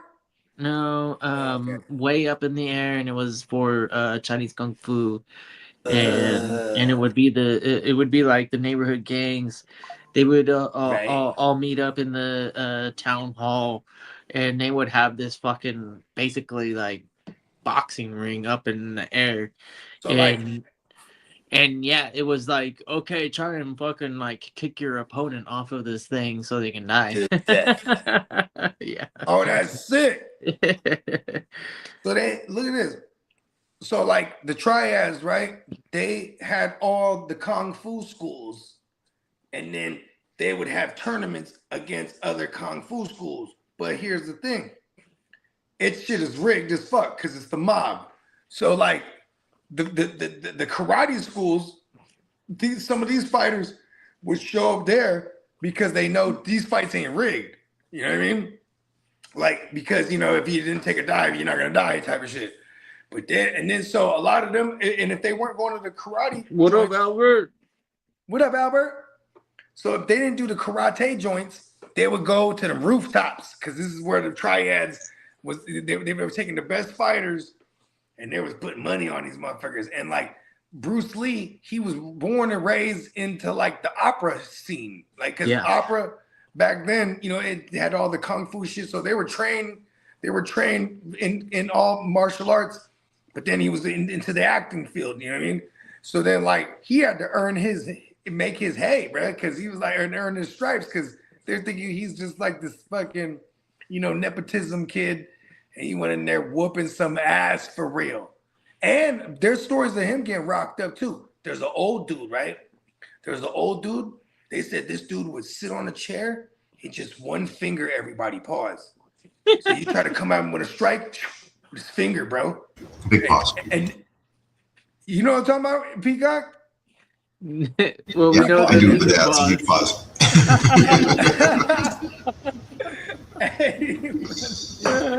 That one finger, everyone is. Tino, you need to invite me to do kung fu. And like, I think this is what the It Man was based on, this actual real life guy. But the real It Man, I guess, allegedly, he would just one finger touch motherfuckers, pause. You know what I mean? And Hey, like, hey, Bogey, I have someone on the phone right I now can't that help is it, but at that work shit's so listening funny. to your dope-ass fucking music and said your 3 songs are the sickest shit he's ever heard. And that's Phil. He's listening to your shit at work right now. Oh, shit. Shout out to Phil. Yeah, hey, man. Phil, you're on speakerphone. Cargo Coke. Yeah, but yeah. Hey, It's fucking off the chain, bro. hey, I appreciate that, bro. Really enjoy that shit, man. Man, I appreciate you, Phil. Let's go. Yeah. Hey. Oh, he said next year, if it works out, if there's a spot for Vegas, He's going to he wants Vegas. in. Let's go. Come on. If it works out, Come on. He said He's if one it of works us. out, he said he's in. That's what's up, man. Yeah, the turnover is usually like He said one your one 3 spot. songs are the illest shit he's heard. We are actually pondering this idea that I just thought of right now on the moment. Like, we're gonna make people fight for the last spot. It's gonna be like, in a ring in the sky. Yes. It just like the Chinese, Just like operas. exactly. So like, right. So anyways, Bruce Lee, allegedly, this is the one guy that fucked him up. And then Bruce Lee came, when he heard this dude was sick.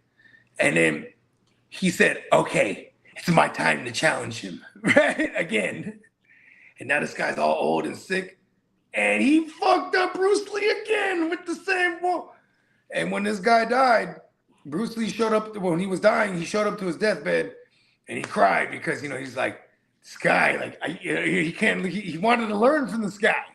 You know, So, this guy was what like, does this super remind in touch you with of? his chi or something. Hey, But this he reminds just me had- of something.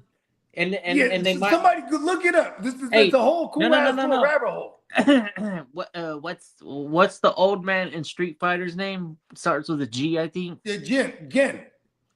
Yep. Yeah, GEN.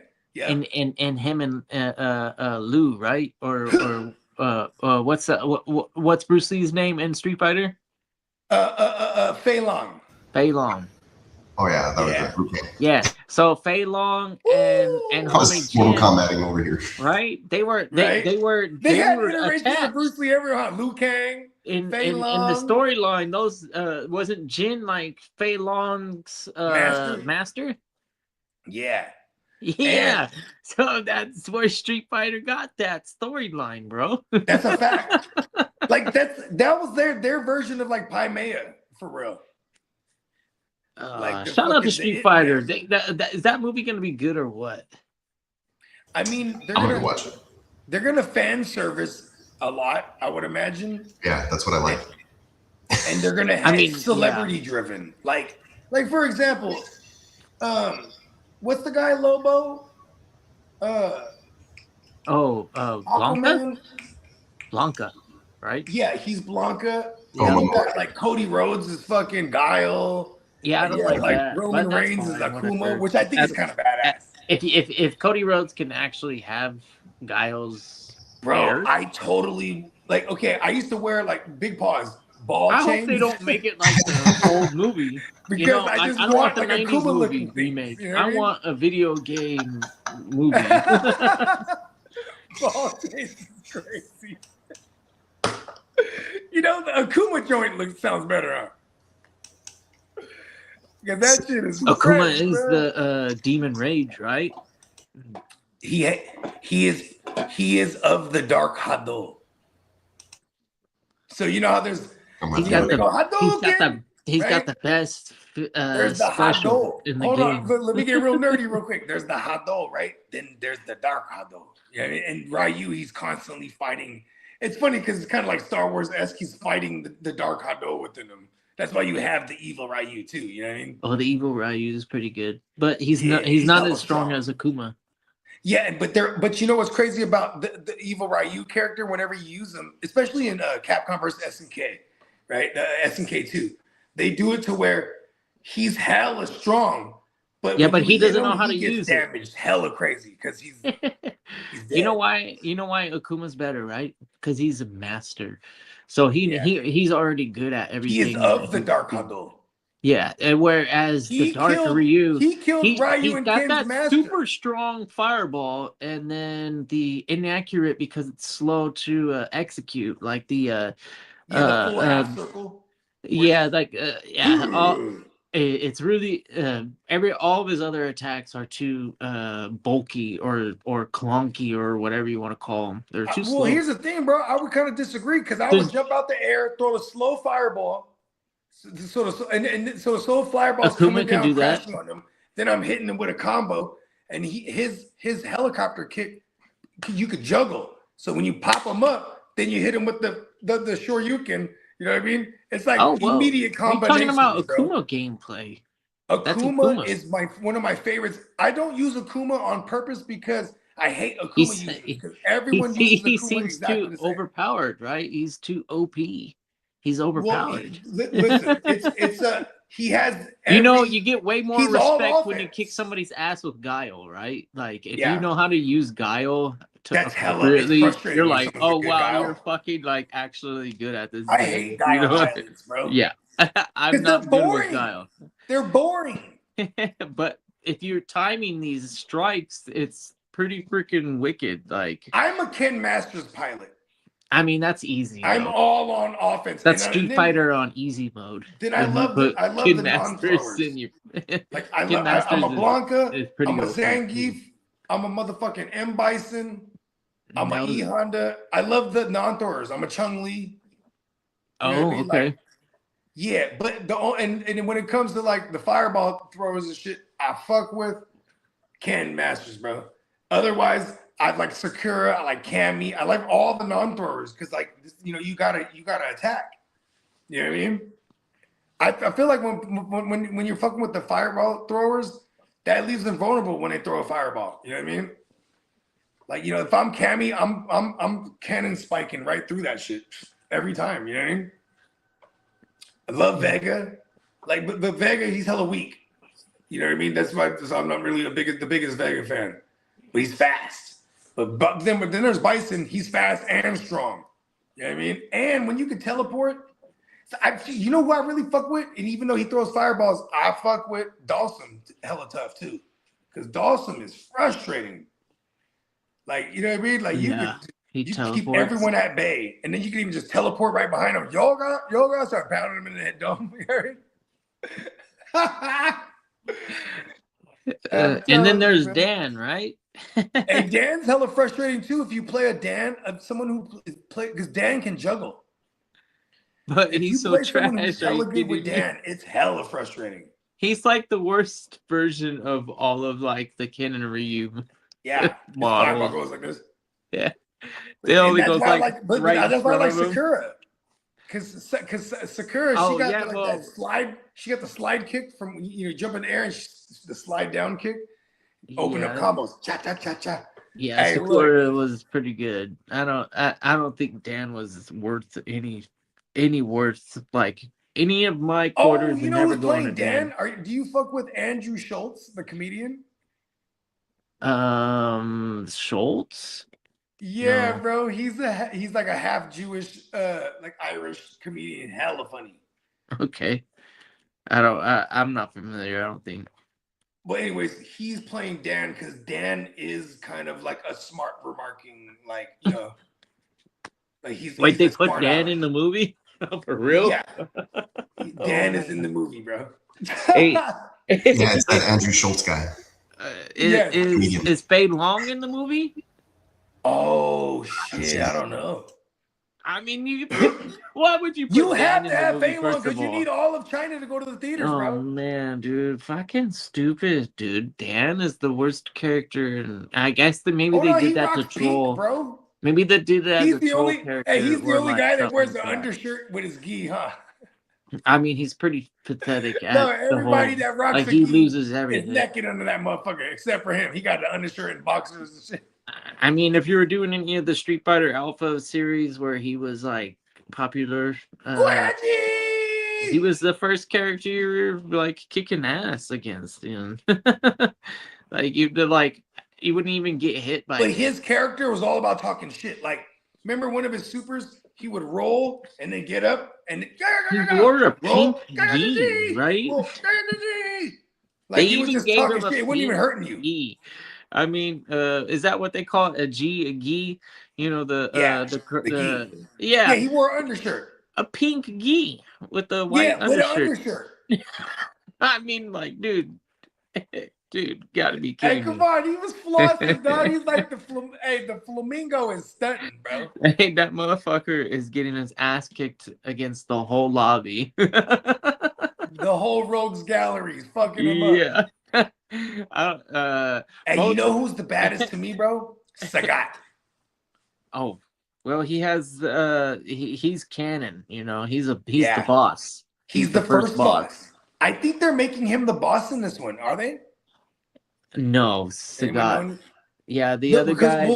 There's a guy because they would be taking it all the way back to the Street Fighter 1. I'm sorry, we're already talking about Sagat. I'm talking about Bison in my head. Bison's got to be the final boss in this. Yeah, Bison is. But I heard rumors that they might make Sagat the final boss, which would well, be he's supposed to be the first in command or whatever. Second in command. He's definitely like the right hand of the Shadow Lu. Shadow Lu. Yep. Yeah. And then Cammy is in that grouping, which and Cammy, is Cammy in this movie? So Cammy was ripped from. She was like British intelligence, but then she has the genetics of the Shadow Lu, right? Because she got turned to a Shadow Lu agent. Yeah. Yeah, and that's why she's all scarred up because they got fucked that. her up. She got that mutation or whatever the brain. That used to Cammy, Sakura, Blanca in Capcom versus SNK Part 2. That was my trio right there, and I used to just frustrate the fuck out of people.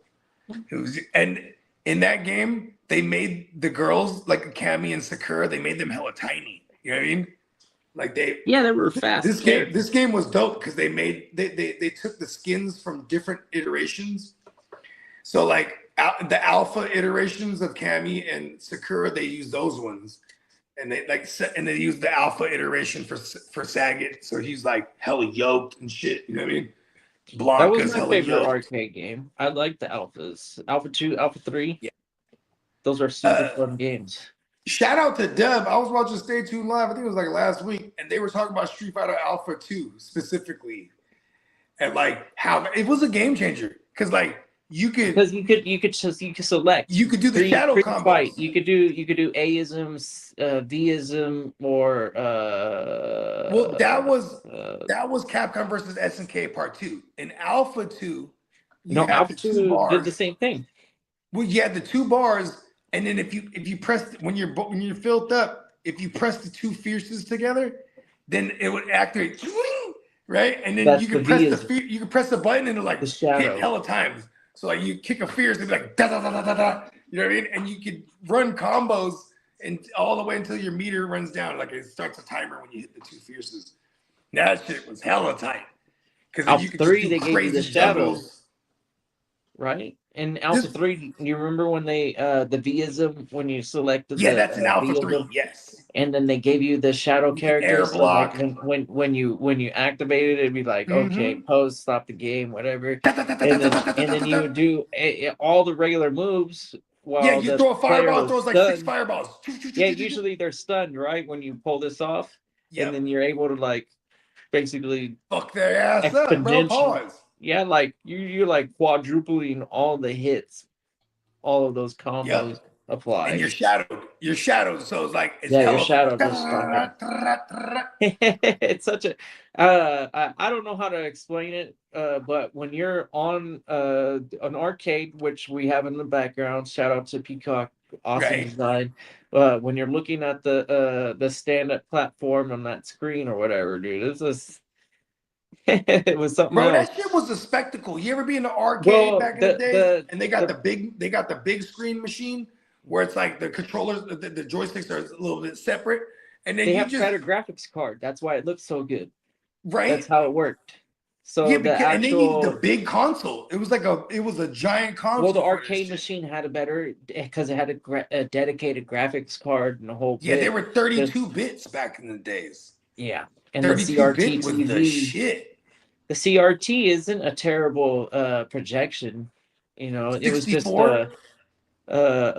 graphically, what would we call that? Like drawn or almost or something like that, or in a sense. I mean, but the timing, the timing of everything, like you know what I mean, like because remember early PlayStation 2, even after PlayStation 1, you might be playing a scene where there's a lot going on, and shit will just start kind of slowing down a little bit because it's buffering in real time. You never got that from the arcades.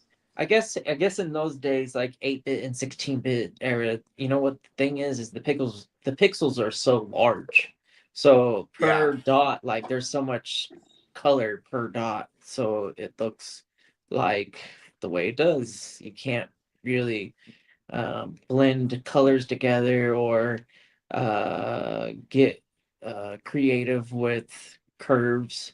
It's gonna it looks really blocky, you know. Old school Nintendo and even Genesis and Super Nintendo and Sony 32 and 64 for sure. And then I guess I don't know when I guess it was really ray tracing. Whenever ray tracing was available, then everything started to really smooth out, and you can get like. Think about this. Well, so when it came to like the disc things, like remember PlayStation was so phenomenal because they went from 16 to 32. Like it was the first 32-bit consoles we had. That and like PlayStation 1 and like Sega Saturn and but they were discs. And then so when Nintendo comes through with the cartridge 64, like it removed a lot of the buffering and loading up processes of these disc joints. And it was crazy because people were like, why is Nintendo still sticking to the cartridge joint? Because they wanted to jump to that. You know what I mean? Like that was their niche for competing. You know what I mean? Like, okay, yeah, you might have some elaborate, super dope, fucking realism looking graphics for the time, but it's going to take 3 minutes to load that scene. You know what I mean? When you get to that level, you know what I mean? But then, and then the fucking, the RPG, the adventure RPG games, that definitely was blown up by Nintendo 64 because you had Mario and like Crash Bandicoot and fucking you know Pokemon, these right? big world games, 3-dimensional where you're you know what I mean, and everything is in real time, fast. Like you know that was cool, but it was still pixelated. It wasn't like even though it was 64. Oh, and here's another thing too with the 64 bits. With the music, like you were able to do like certain musics, but it was like, you know, it was a little grainy. You know what I mean? Hey, versus the disc quality joints, you had fucking phenomenal sounding audio. You know what I mean? Did I show you the video of a mouse playing Doom? What? Hey, mice be running in mazes all day. I wouldn't be surprised if they could just jump in a fucking Doom maze. It knew how to. It figured out that it had a gun in it, and figured out like what it did, and started using it. Oh shit! This is fucking Brain, real life Brain. So yeah, Pinky was getting killed. Pinky did not figure it out, but Brain, on the other hand, they definitely wired up this mouse. Find it. We need to find this. Said, is there a short?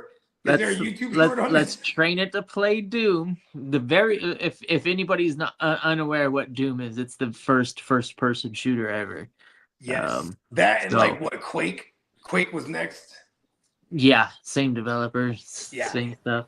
But Doom was the first. Doom was the first. And Doom Slayer is the by far, like in any type of fantasy lore or whatever, nobody beats Doom Slayer. Name one person that can beat Doom Slayer. I bet you can't figure it out. Nobody's gonna beat Doom Slayer. If you're familiar with that crazy. Oh yeah. If you don't know what Doom is, the game, the lore, he beats all of the gods and like Satan's and everybody. Just no one beats Doom Slayer. Nobody beats Doom Slayer. I thought you meant he's already gone to battle with the biggest and baddest in the whole universe. Sick. Yeah, he's fucking sick. He just shot all of them. He's literally the best. I'll be right back. He didn't shot them motherfuckers. They tried to make a movie out of it, and I've never even bothered to watch it. I've never watched any of the Doom stuff. But the lore is pretty sick if you actually follow Doom Slayer in the video games.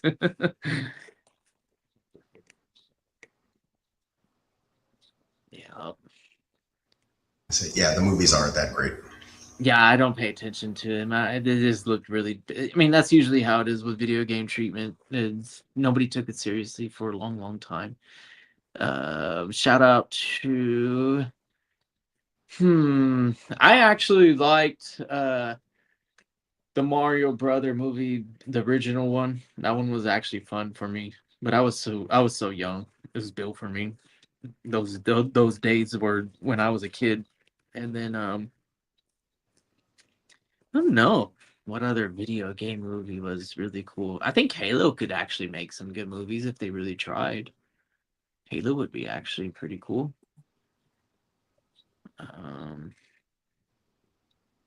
God of War. That's another video game that could be a good movie. And then Charlie Rock was in that before he became Hollywood. It is an alright movie. Well, Carl Urban was in that one too.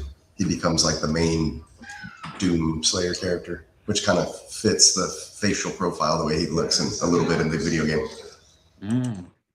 I mean, you know, when you're playing and he starts getting beat up as your health meter goes down, it kind of reminds me. Oh yeah, okay. So you're talking about the original one, yeah, for sure. The Duke Nukem look too, which was a shout out to Duke Nukem, which was a superior game in every way.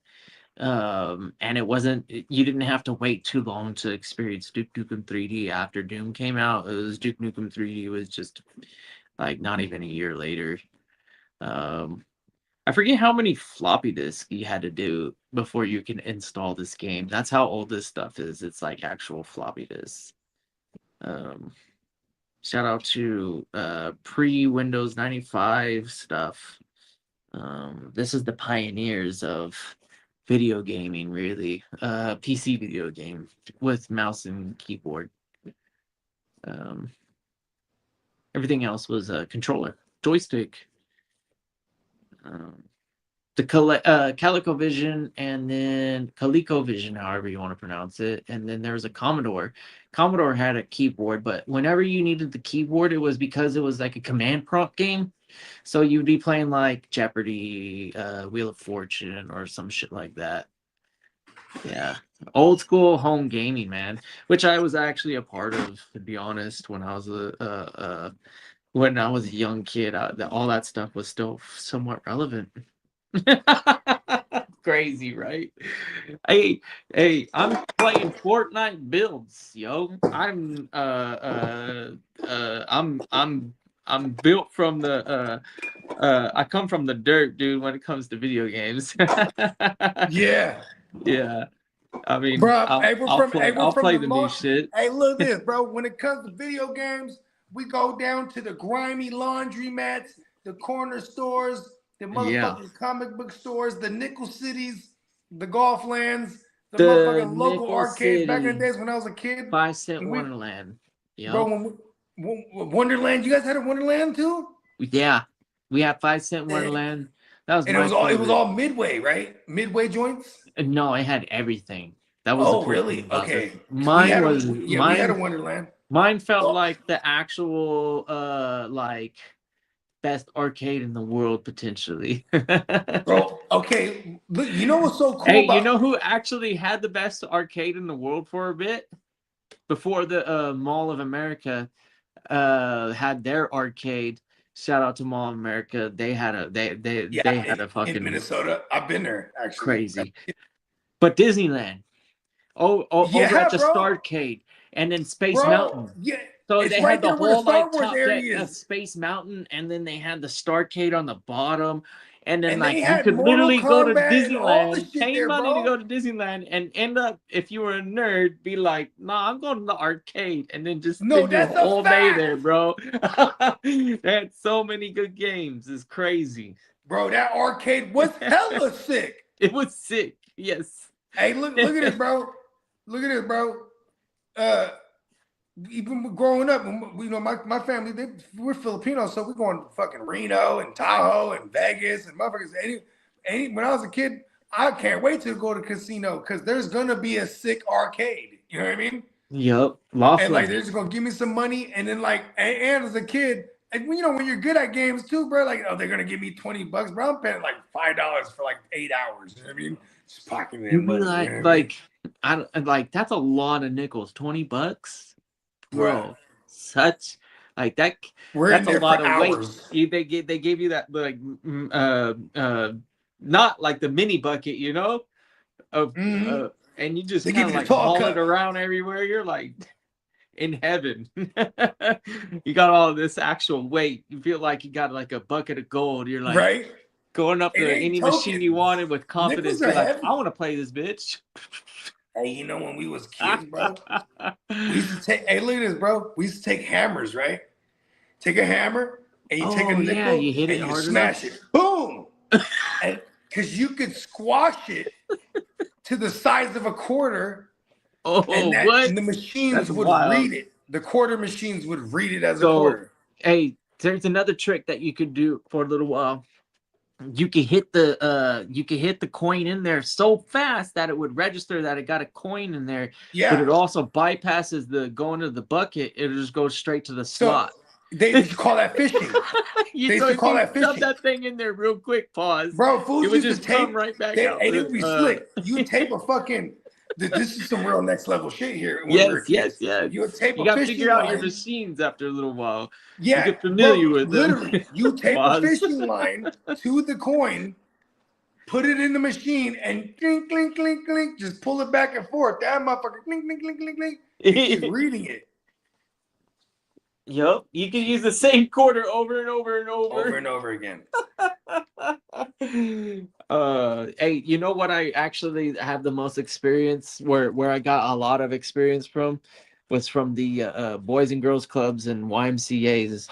Word. Yeah, because they always had machines. Even They'll have like a arcade Street machines. Fighter. Bro, So they Street had all Fighter the machines were only like $300 back in the days. and then they also had the snack machines. So you got the vending machines, the arcade machines, and then I would check out the pool. So I learned how to play billiards pool when I was a little kid too. And to this I had a day, pool everything table I at my know crib growing now up. is because of the Boys and Girls Club. Like, I can play a little bit, and it's all because of when I was a little kid. It's all geometry. Yeah, you get comfortable. Yeah, I was, bro.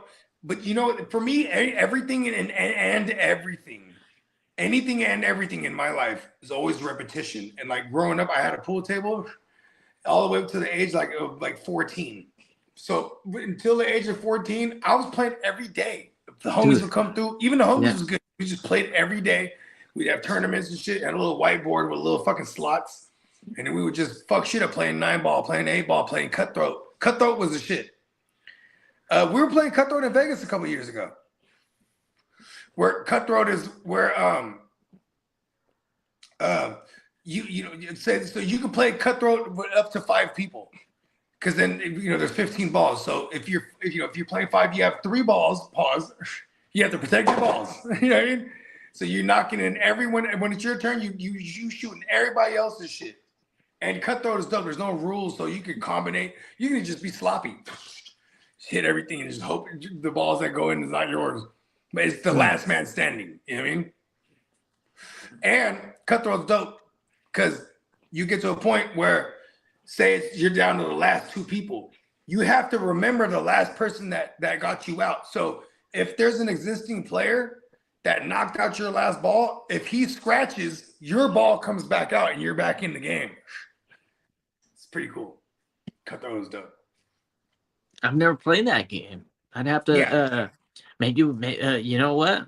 In Vegas, you'll have to walk me through it, and then so you put all 15 balls in the motherfucking the triangle, right?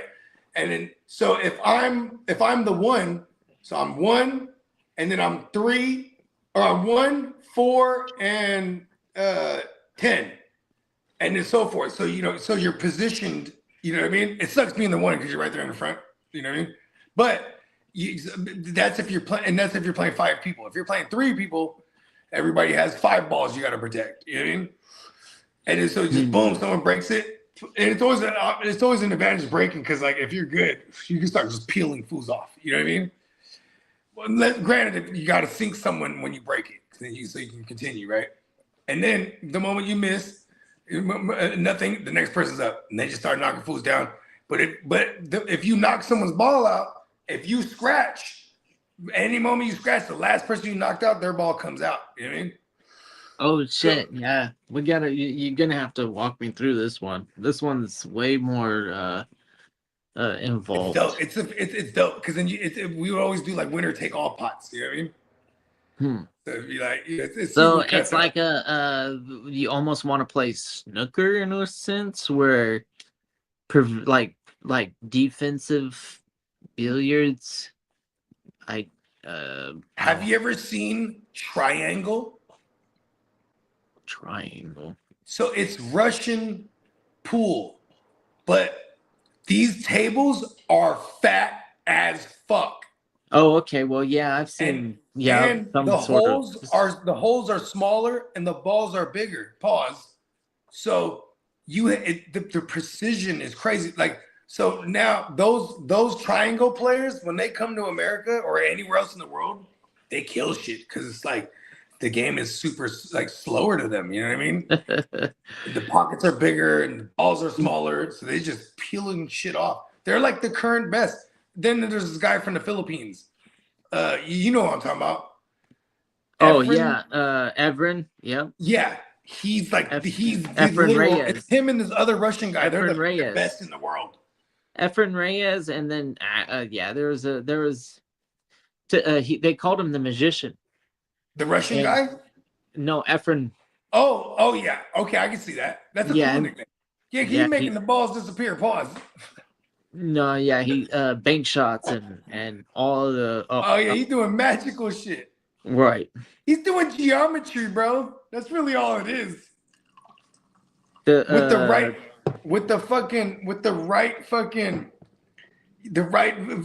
it's all chemistry at that, or was from physics at that point. The right velocity, the right geometry, touch. Geometry to everything too. Like cut like Efren, he's a cut master too. You know what I mean? He's just cut something, have it ride the whole wall. You know what I mean? Shit's hard. Them trick. You ever go down a rabbit hole? Them trick shot motherfuckers. Yeah. Right. First of all, this is what fucks me up. A lot of trick shot motherfuckers in their repertoire, they'll have some kind of trick where they stack the balls. Pause. Right.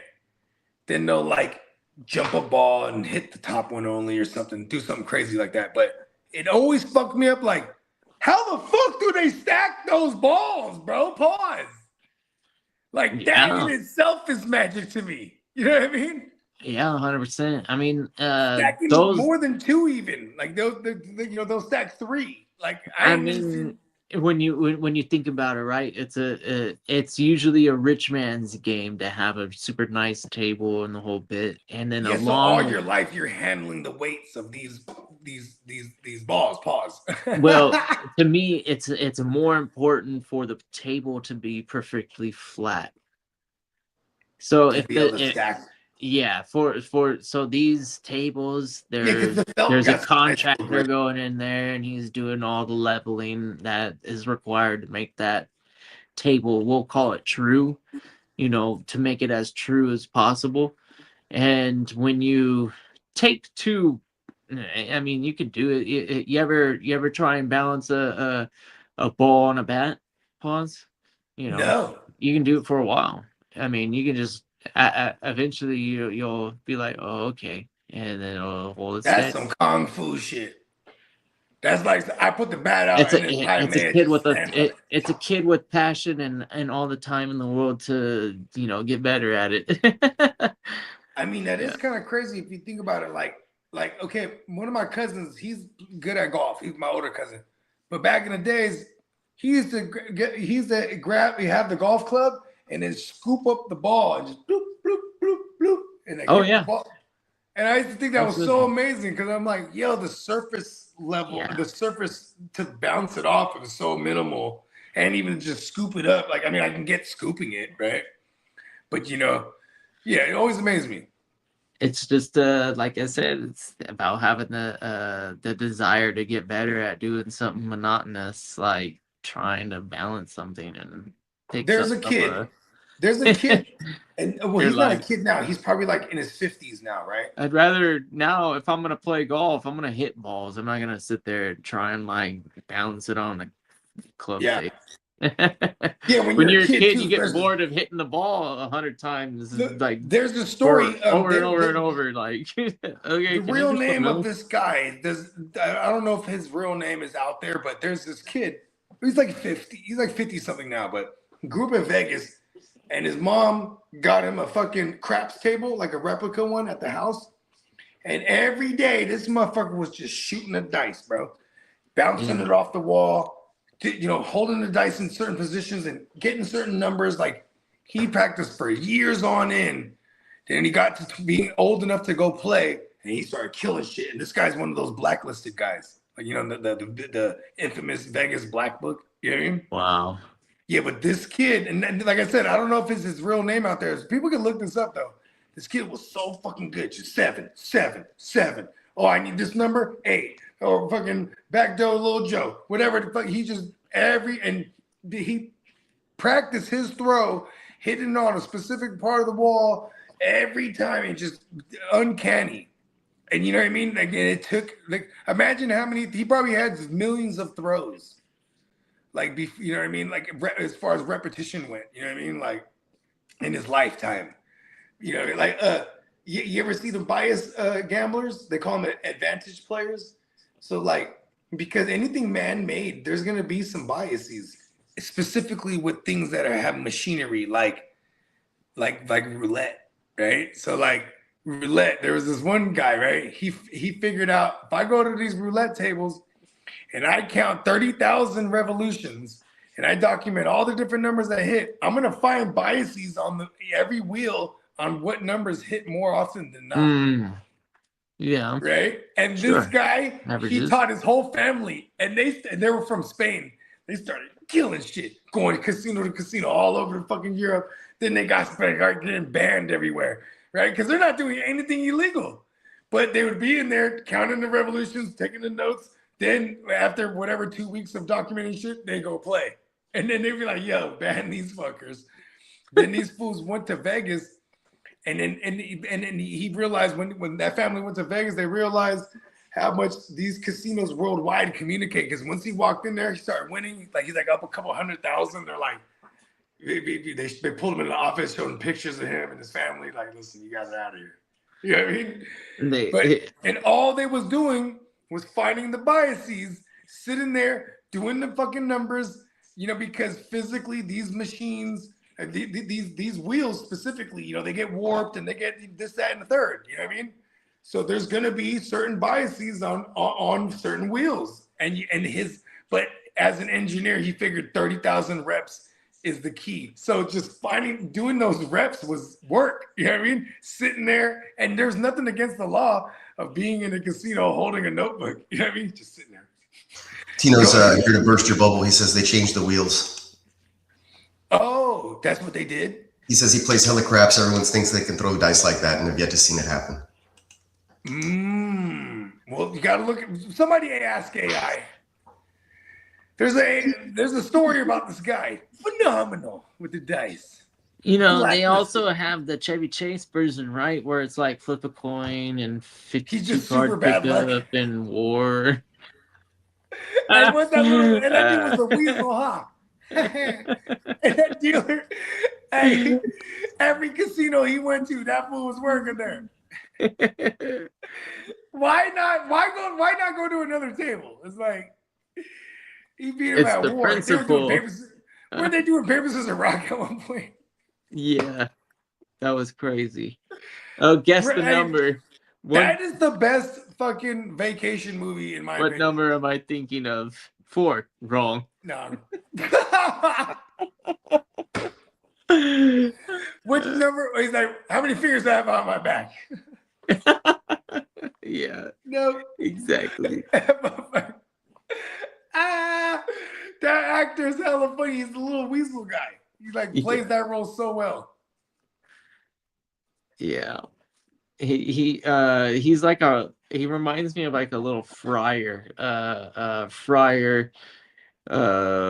Like a Friar Tucker, like a real life character. No, like Friar John from like Peter Pan or some shit. Or not? Is it Peter Pan? No, Robin Hood. Robin Hood. Yeah. Yeah, like that motherfucker. That's exactly who he is. And then he's in the Monty Python as that same character, right? Oh yeah, bro. Yeah. He was also a teacher in Clueless. Oh, or is it the maybe it's not Monty Python, it's the other one, huh? The Bride's Princess Bride. You ever watch that movie, Princess Bride? I have watched it, but I remember it vaguely.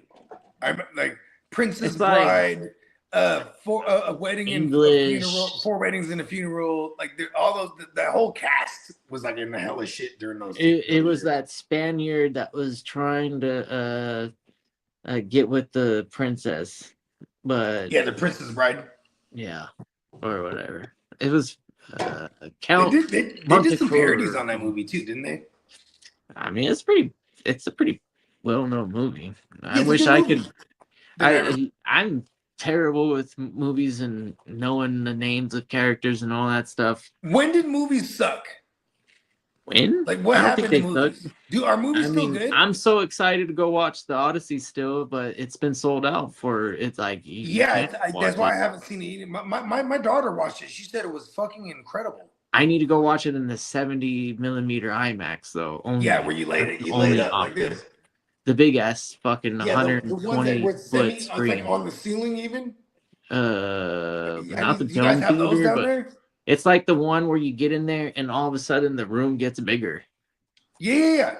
Well, so in San Jose they got joints, the IMAX joints where it's you recline and it's damn there on the ceiling. Like the whole fucking ceiling is. Yeah, it's 70 feet tall and 120 feet wide. Okay, yeah, that's it. Fuck yeah, and it's like linked basically on the ceiling. But it's one projector and it's like the super high definition because Technically, if you want to get into like the easiest way to explain what the difference between IMAX and then like a standard 8mm or whatever, like and Have each you seen those frame, IMAX cameras, bro? They're like each 1,000 frame. pounds. Say Like this they're is like they say have to this be is the craned around. IMAX frame, right? You know what film strip is? It's like a billion of these, right? This is just one frame, right? So this is IMAX 70mm, and then this little portion right here is like normal. That's the difference. What does Tarantino shoot in? He shoots in like the old. Everybody like, shoots in normal. Everybody shoots in normal. Nobody's ever shot in 70mm the whole in thing. the entire movie, at least, right? Yeah, every single second. Yeah, because the camera is the size of a lot of room people will almost. use their widescreen shots. The camera reel. I worked on Star Tours. Star Tours had IMAX. Yeah. The reel is like It's a tank. It's arm length. Like that's how big the reel is. Whereas our standard reel is like this. Yeah, Whereas it's a fucking IMAX big is this. wheel. Yeah, so the strip, it contains so much I guess data, and the image is so clear. Yeah, and whatever, when it's projected, it's better than anything digital or baller shit, anything. bro. Yeah, that tape is a it costs grip. it costs a lot of money to process and build, and that bulky ass camera is hard to manipulate. They actually call it a manipulator. They attach the camera to a manipulator and then they move it around. That sounds like a pro wrestler, like bad guy name. And coming to the ring, the manipulator. Yeah, it's all hydraulically and air pressure and stuff like that. It moves like large heavy equipment duty. super easily. What is that bitch? Like 1,000? Am I putting 10 on the 2? That bitch is like 1,000 pounds.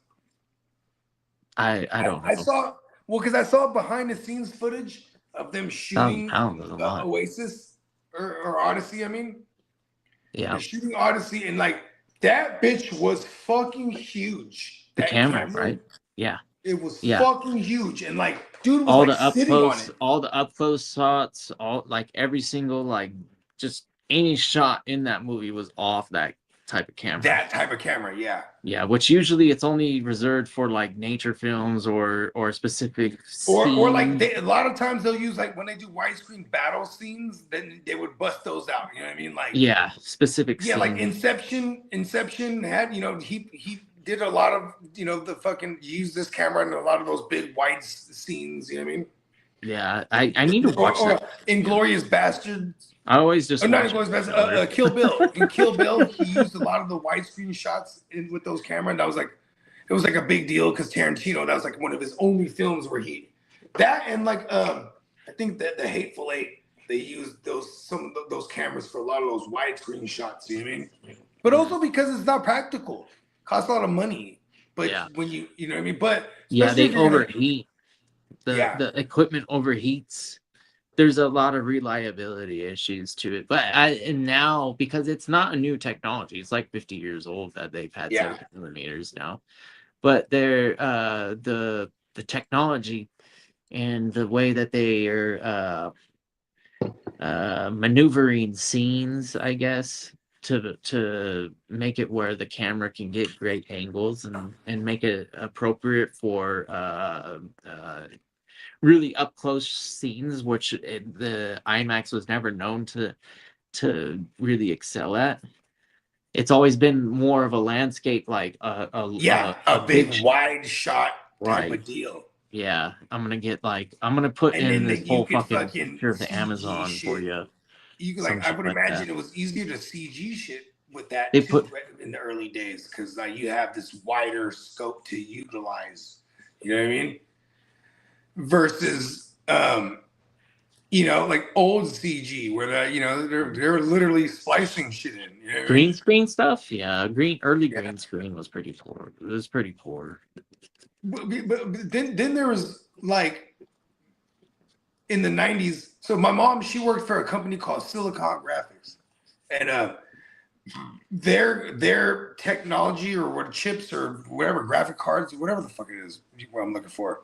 They use this shit. They use their computers in Hollywood during this time for all the CG shit. So they had a contract with like Disney, and they did all the the Aladdin and Lion King and Beauty and the Beast and just that whole stretch in the early 90s. They did all of them, right? Because there were scenes where there's CG, like what I mean, like in Aladdin when he's flying on the flying carpet, getting out of the Sphinx, right? That whole shit is CG, or there's in the ballroom scene where the Beast is dancing with the bitch, and they're doing the 360 motion shit. That whole scene is CGI. I mean, there was just certain, but it was a big deal. You know what I mean? Yeah. And then because of this, I would get all the free screenings. We get early screenings to all these movies. They did all the Addams Families because they would the hand was all CG. You know what I mean? Or Thing, whatever his name is.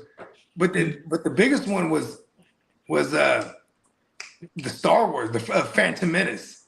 So George Lucas fucked around and had Silicon Graphics doing their shit because they needed to step their shit up. They're coming back with the first installment for the prequels, right? And you had spoke of legendary lightsaber battles and pod races and these that. So they had to bring all this to life. You know what I mean? And a lot of those movies were green screen and blue screen, or blue screen, I should say. A lot of not those movies, a lot of that movie specifically. You know what I mean? Even Yoda was like basically CG that whole movie. And they actually brought the puppet version back a couple movies later because the fans were so fucking. Hey, this is like early internet forum days. Fans were pissed about the Phantom Menace. I thought it was badass as a kid. The pod racer scene was actually intense. I loved it. Dope. All the lightsaber battles there too, especially the final one with Darth Maul, where he's just fucking. Qui-Gon, that shit was hella tight. The most Jedi of Jedis of all time, Qui-Gon. Imagine if Qui-Gon didn't lose that battle and he actually was able to teach Anakin. He probably would have been on a whole different path. What's that, Peacock? I said, yeah, I barely saw. I was paying attention to the chat. What's up? Stay tuned live. It's probably JB. Oh, what up, JB? Yeah, my bad. I was not paying attention to any kind of chat at all. Shout out to JB. We talking nerd shit. I do have some Packers gear on the OG website, bro. NeonPeacockMerch.com. There should be some Packers stuff up there. I think it's like the retro NFL Jam style stuff. Right. Yeah, and everybody be sure to stay tapped into Stay Tuned Live, 7:00 p.m. West Coast time, man. You know what I mean? And for all you East Coasters, that's 10:00 p.m. That's that late night. This is a late night goodness right here. Hell of a show, very entertaining. And they say what everyone's thinking. I'll tell you that much. The Jedi and the Sith have become Disney's strongest characters. No, I mean Marvel has some pretty OP characters. Not gonna lie. Which probably listen, those Marvel characters are so crazy that like Spider-Man and Iron Man and all of them, they're gonna keep reiterating them like over in time. You know what I mean? Like, yeah, Darth Vader has no shot against a lot of those Marvel characters. I don't know, man. I mean, Magneto would absolutely crush Darth Vader with like the thought, just the thought of crushing Darth Vader. He couldn't use the Force on Magneto either. No. I mean, is this so OP? Some of these guys, all of the Omega level mutants in X-Men, Darth Vader has no shot against.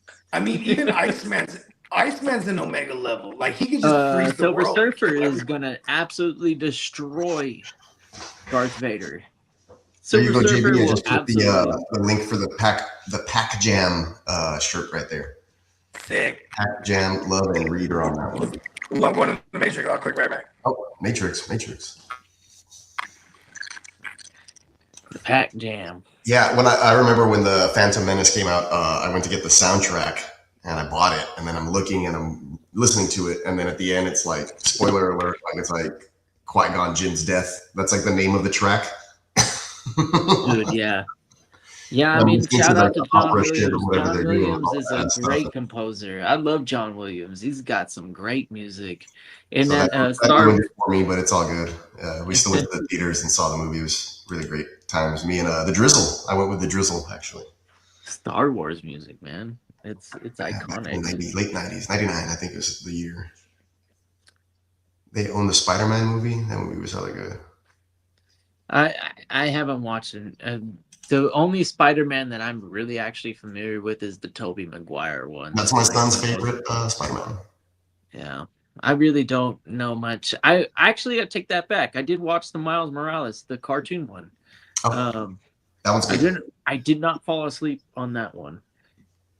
It was all right. It wasn't my like preference. I don't know. Spider-Man's never been my like thing. I've always actually liked the villains in Spider-Man better than Spider-Man. I thought the Spider-Man villains were the shit. Like all of his villains are always dope. The symbiotes, and actually just like name them all, dude. They're all really good nemesises. I always wanted Spider-Man to lose. Yeah, going back to the cartoons, I mean, there was a lot of times when it seemed like he was going to lose. Yeah, he did get his ass kicked. I mean, he's Peter Parker for all intents and purposes. He's a little fucking wiener. Fuck Peter Parker. Can't wait for the Doom movie, Tino. That's what's up. Yeah, there are Spider-Man movies from the 80s or 70s that they're very poorly made. Yeah. The Hulk. That was one of the ones, though. The Hulk has always been the shit. Even in the 70s when it was the fucking actual live action bodybuilder looking dude. Lou Ferrigno. Yes, that guy. Fucking those Hulks were the shit, dude. Hulk man. Oh man. And they was the shit though. Matrix is a crazy place, man. Who else is the shit in X-Men? There's a lot of good OP ones. Juggernaut is a crazy character. And you know what's crazy about Juggernaut is like he's like some mysticism shit because he's not a mutant. He's like the stepbrother of Xavier Charles and Charles Xavier, and they're hella rich. Like so, Xavier, I think it was like Xavier's mom and then Juggernaut's dad were married, and they're hella rich, and he's like super eccentric, like Indiana Jones type figure. So he goes on like this excursion to find this gem. If the Eye of Agamotto or some shit, I might be slaughtering this. Someone can help me with this. But he finds this. Oh no, not Eye of Agamotto. He finds this gem. It was something. It was like in Cambodia too. Anyways, he finds this motherfucker, and this shit. Because he finds this gem, now he gets bound by the Juggernaut, right? So it's like it's like a curse. Oh, okay. So he's bound with these. That's why he's like encased in this armor. You know what I mean? He's bound by the Juggernaut, but he's the unstoppable force now. You know what I mean? What's Cyclops? So Cyclops he's an Omega level. For sure, because everybody no, not Cyclops. Colossus. Colossus. I don't think he's an Omega level, but he is very powerful. Like yeah, I mean, like he's the one that would actually like duke it out with him toe to toe. He has some kind of kinetic energy type of like woo-wah, but he also encases himself in like this indestructible like. Colossus is a level 3 or class 3 mutant. He's basically right all metal. He's like the Tin Man, but like yoked out. Right? Just yeah.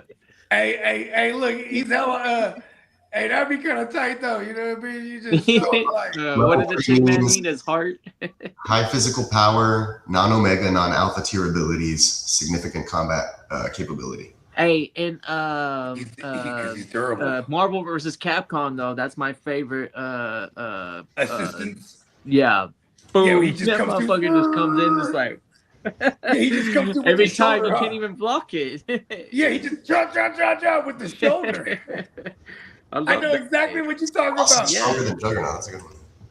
Oh, is Colossus word. stronger than Juggernaut? I don't think so. No.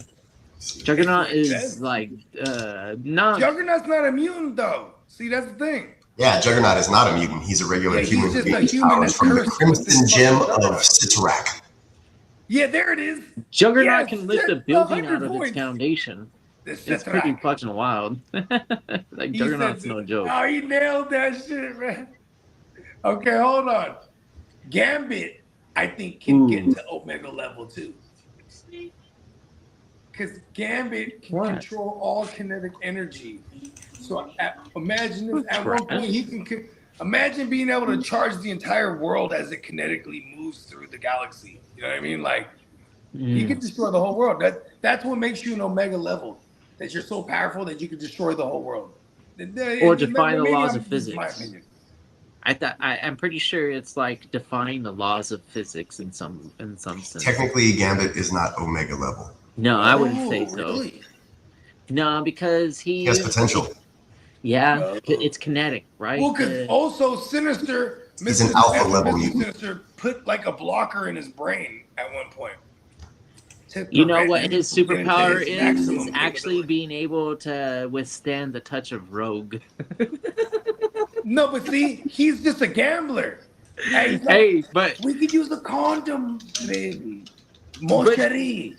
But didn't he's the only one to actually be like, "Hey, Rogue, take your glove off." Yeah, Rogue was his lady. He's like, listen, go, hey, Rogue, go ahead and touch me with the bare hand. Feel it rush. To answer Tino's question, strongest Marvel mutants, Franklin Richards, which is the son of Reed, Scarlet Witch, Chaos Magic, Professor X, Telepath, Legion, multiple personality powers, and then of course probably Jean Grey is the number one. Real quick, isn't Phoenix Legion Force. like the son of Professor X somewhere along the way, or is that X-Man? You're thinking of his sister or twin who was in the womb or whatever. Oh yeah, she's the So evil are girl. the heroes in Marvel just not as powerful as the villains in Marvel? No, Just- hell no. These are the X-Men are some of the most powerful. yeah, but the villains in X-Men. I mean, yeah, look at, but then there's Magneto, who's like kind of like anti-hero. You have got Apocalypse. Thanos, Doctor Doom, Onslaught, Apocalypse were the top four. Top There two. it is. Apocalypse is crazy. And Onslaught is Onslaught is like a part of Professor X's. Hey, and line them up Onslaught against is Doomslayer. Magneto and They got no chance Ultron. against And Doomslayer. That's Professor X. crazy, right? No, I think Onslaught is, if I'm not mistaken, it's Magneto and Yeah. and I just said it right now. The stupid the thing that goes rogue. Oh, Rogue, really? Yeah, No, Rogue. the thing that goes rogue. No, Oh, but Nimrod? Oh no, you're right. The Magneto consciousness had a of Charles thing with Xavier Rogue. and Magneto. There But- it is. Okay. But it's in the body of Ultron, isn't it? Or am I Um, making that shit up? I don't know about that part, but it's definitely a big old robot guy. He looks like a big old robot. I think did they do him in did they portray him in X-Men 97, the first season? Oh no, You're that not was talking Nimrod. about Galactus, right? Ooh, Galactus. Hey, Galactus is so boring.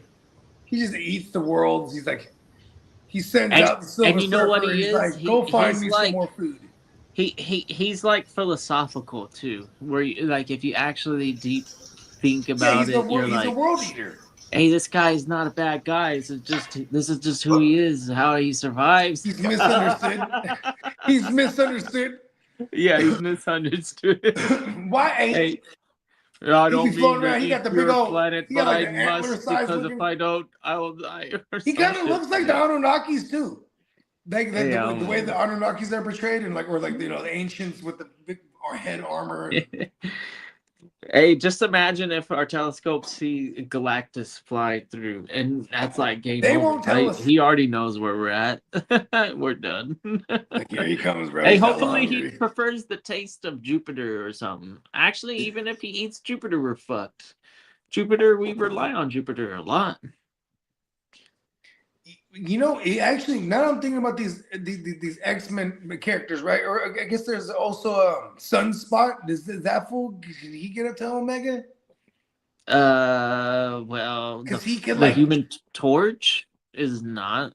no, I mean, well, like, see, but he's not a mutant either, though. He got like some fucking radiation shit happened to him in space. Ooh. What's bruh's name? Damn, I just lost it. Fucking his name. Bishop. Bishop too. No, he's not Omega at all. He's just a time traveler. He's also a mutant. What about what's his face? Nightcrawler. I don't know. He's not Omega, but he's definitely ill. Cause like there's a lineage. He has a lineage. There's like another guy named Azazel. It's like his dad. Because he's the son. Nightcrawler's the son of Mystique. Because Mystique's another one. She's been around. She's a shapeshifter, but because of her mutant powers, like she ages hella slow, so she could like damn near be like hundreds of years old and still look the same. You know what I mean? But I mean, Nightcrawler, he could just like teleport wherever he wanted to. He had that Dalsum power, the yoga. Yeah, the yoga. And when he teleports, right? He's in the astral plane, like because when he disappears, where he's traveling through is the astral plane, right? And then in the astral, so when he teleports, so he can still get his ass kicked when he's in the astral plane. That's why you see the little like, the little fucking ambiance or whatever, it's like smoke. Yeah. Yep. Yeah, and then there's a character in there though in the astral that rules that place. It's fucking they call him Nightmare. Okay, that was crazy. The phone rang like 4 times in a row right now. It's wild. Did you? Is this all inside of the one where they're in high school? The X-Men high school movie or actually TV show? Oh, First Class. First Class, yeah. No, this is just from like a lot of nerdism. Oh. Yeah, because I watched the First Class, all of it. By the way, Hollywood joints, they fuck it up. No, I don't know. Warner Brothers fucks up superhero movies First also. Class. I thought that was in First legit. Class. They showcase Havoc. Oh, dude, they did all the X-Men movies so bad. Yeah, the Fantastic Four movies. Those are the ones that really fucked up. Oh well, I don't know nothing about Fantastic Four, but I do know. Sony, stop making movies, Sony. Yeah. Yeah. Give it up. Give it to Disney. Just sell it back to fucking Disney for like a fucking trillion. Yeah. I know people like to hate on Disney, but look at what Rebels is and Clone Wars and they've done some good stuff with Star Wars. It's not all bad. And Dave I'm gonna be Filoni. real too. Actually, Dave DC's Filoni, animated joints are fucking phenomenal. Like Marvel, I have to give it up to Dave Filoni. He literally was probably the biggest Star Wars nerd in this planet, and he's what Disney chose. So and they're coming I'm all back about with X-Men too. I'm gonna be really mad if it's bad. Me, and you know what's so dope? We grew up in the era of cartoon version? Hold on, hear me out. Growing up, before X-Men was a movie, we all universally knew that Patrick, whatever his name, the Captain Picard or whatever, Captain Kirk, we knew Trek. He should be the Professor X, and we got it. Star Trek. Yep. Yes, and it was awesome. Yeah. Very awesome. It was. And Gandalf as Magneto, phenomenal. Yeah. Hey, and homie as Gambit, But the rest new of it, Gambit, fucking phenomenal. I give it up to that guy, whoever his name is. That Channing motherfucker is Gambit. That guy is Gambit. He is Gambit. He is Gambit. He is fucking Gambit. He got that role. Hey, that perfect. shit was so funny. I love it. And are they making more Gambit movies or involving that character? The reason they threw Gambit in there is because Gambit is from the X-Men universe, just like Wolverine and Deadpool. So in that, you gotta add him some eventually. I mean, he's got to be. When they threw Gambit in there, it was because Channing Tatum was before Disney. He wanted that character before Disney bought Fox up and the whole X-Men universe. Right? They were on schedule. They were scheduled to do a Gambit movie starring Channing Tatum because this was like 21 Jump Street and all the height of Channing Tatum's career. So like they did it as tongue in cheek to bring, and he played it so cheesy and so well. Oh mon ami, you're like mon chéri. It's he's doing the whole shit. This shit was hella tight. Hey, come come to find out that the guy is from Louisiana, New Orleans, in that area. Yeah, So that okay, he's a Cajun. No, yeah, so that's exactly why he's able to There it is. portray the accent I so need well. Spencer to star as Gambit effortlessly. in the next iteration of X-Men. I need it, yeah, because he's such a. I mean, obviously, he literally is kind of like a player, you know. So, in terms of, I like how they do when they do comic book accuracy. You know, you have the fucking little like over woo wop and the hair's out. This shit's badass. yeah, total. It had like an old school old school cat vibe, like a gangster almost. I definitely appreciated that guy in X-Men. I don't know what to call it. It's not what do we call the TV show? The actual cartoon that you and I and everybody was watching when we were the kids. animated series. The animated series, that's what we literally call it. The animated series. Yeah, literally. The X-Men the animated series. Yeah, now they call it that X-Men motherfucker. 97. I had VHSs of that animated series. The very first couple of episodes was on VHS. When they had the big ass robots in the city and they're whatever, fucking like destroying everything, and then Wolverine comes in and just like with his claws like destroys them. You're like, what? With the fucking like punch, you're gonna destroy that big ass fucking thing. And then Cyclops it goes through every is metal hella like OP, butter. just like blasting the shit out of them. You're like, I'm in the middle of season 2 right now. That was literally the first episode. Have you seen any of it yet, Peacock? Yeah, I'm halfway through right now. It's X-Force bullshit going on in the future. It's pretty cool. Oh, Cable, and then what's her face? It's all about Cable right now. The two girls in Cable. Yeah, I don't Cable. know I know Cable, but I don't know what two girls you're talking about. It's the girl that has like the two-parted color hair, and she's got like a Polaris. Yeah, Polaris. That's one of Magneto's daughters. No. Cable. She rolled around with Cable. Yeah. She's with Cable. Her name is Polaris. Yeah, but she has green hair. She doesn't have two-parted hair. No, Domino, the two-parted hair. She got like white hair on one side, and then Domino. That one, and then you know what Domino's mutant power is? You know what her mutant Ninja power Girl. is? It's good luck. Good luck, dude. So it's so cool. She's in the middle of the chaos. They did it so well in that movie. Yeah, Deadpool movie. Yeah. She's just in the middle of all the chaos. Everything's gonna go in her favor. It's so fucking tight, dude. I love Deadpool. Deadpool was the best. Still the best. And nobody's ever even come close to touching And shout out to Deadpool. Ryan Reynolds. He actually funded that first one, or he raised the money to get the pilot going. I'm not an Avengers guy, man. Like I could fall asleep through like the first 10 minutes of Avengers and not wake up. All of them. Avengers is all right to me. Yeah. But the Deadpool shit was funny. I want to fornicate with Scarlett Johansson. So like I get it. Even my mom has a crush on her. It's crazy. She's a bad Italian bed. You know what I mean?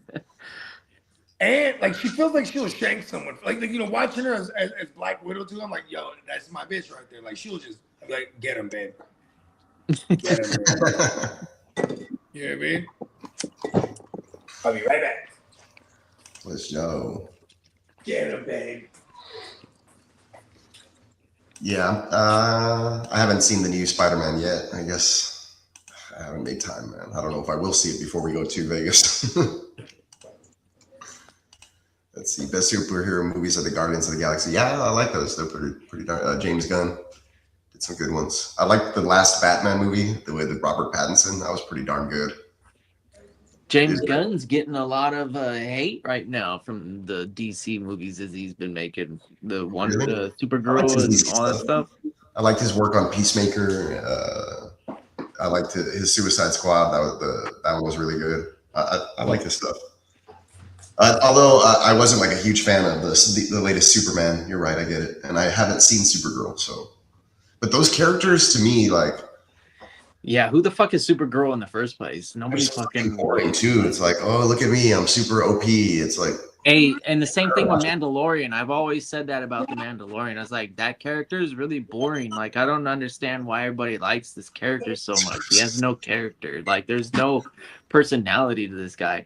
Is it really just because you think Grogu's really that cute? You're like, oh wow, it's a baby Yoda, super cute. We went to see it in theaters, and my daughters and my wife loved the Baby Yoda thing. So yeah, I mean, I watched it too. I got a poster up here. I mean, I got him on my keys right here. And that He's my home key. Is from that movie. I got Grogu on there right on my home key right there. Damn it, stupid green screen. Yeah. I saw the ghost. Yeah, I got the Astros on there too. Yeah. And the ghost. Astros and a ghost. It's like a witch or something.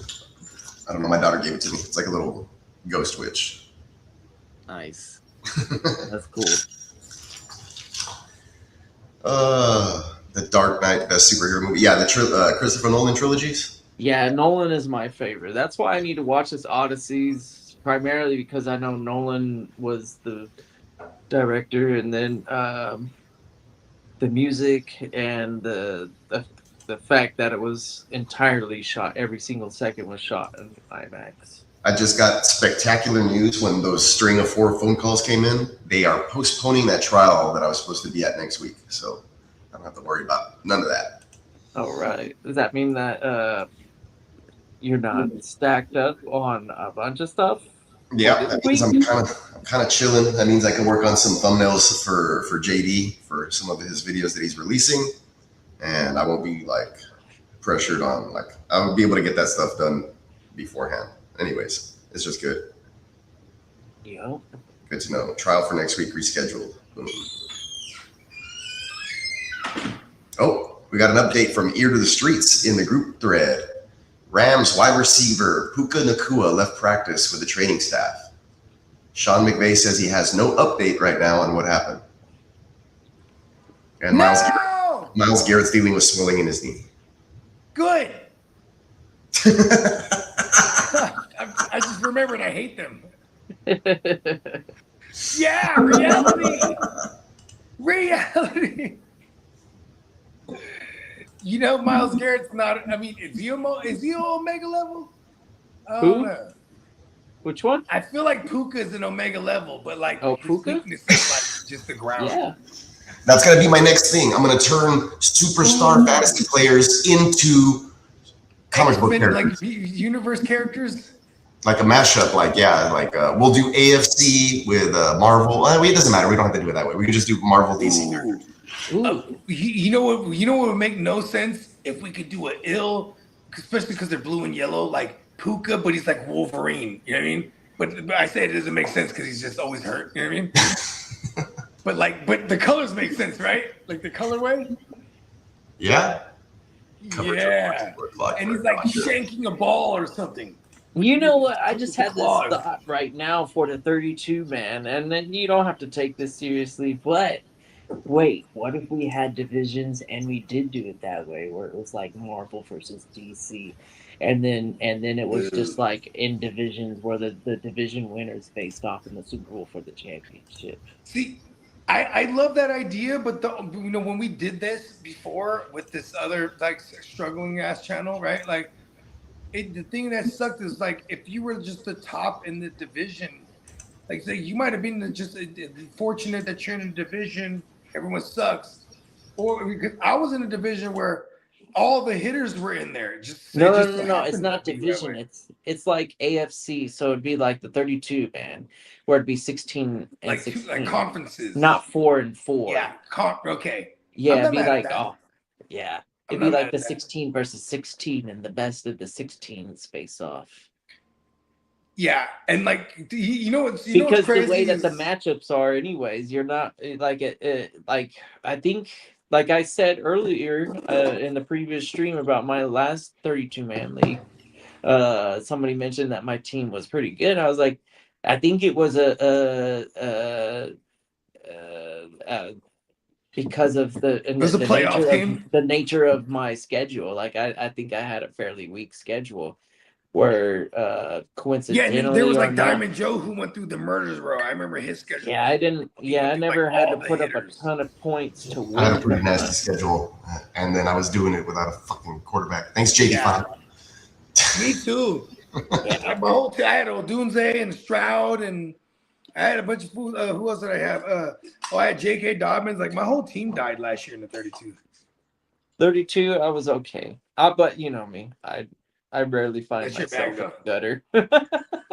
I don't ever find myself not in contention. I feel like. and then here I am. I don't take Tyler Warren.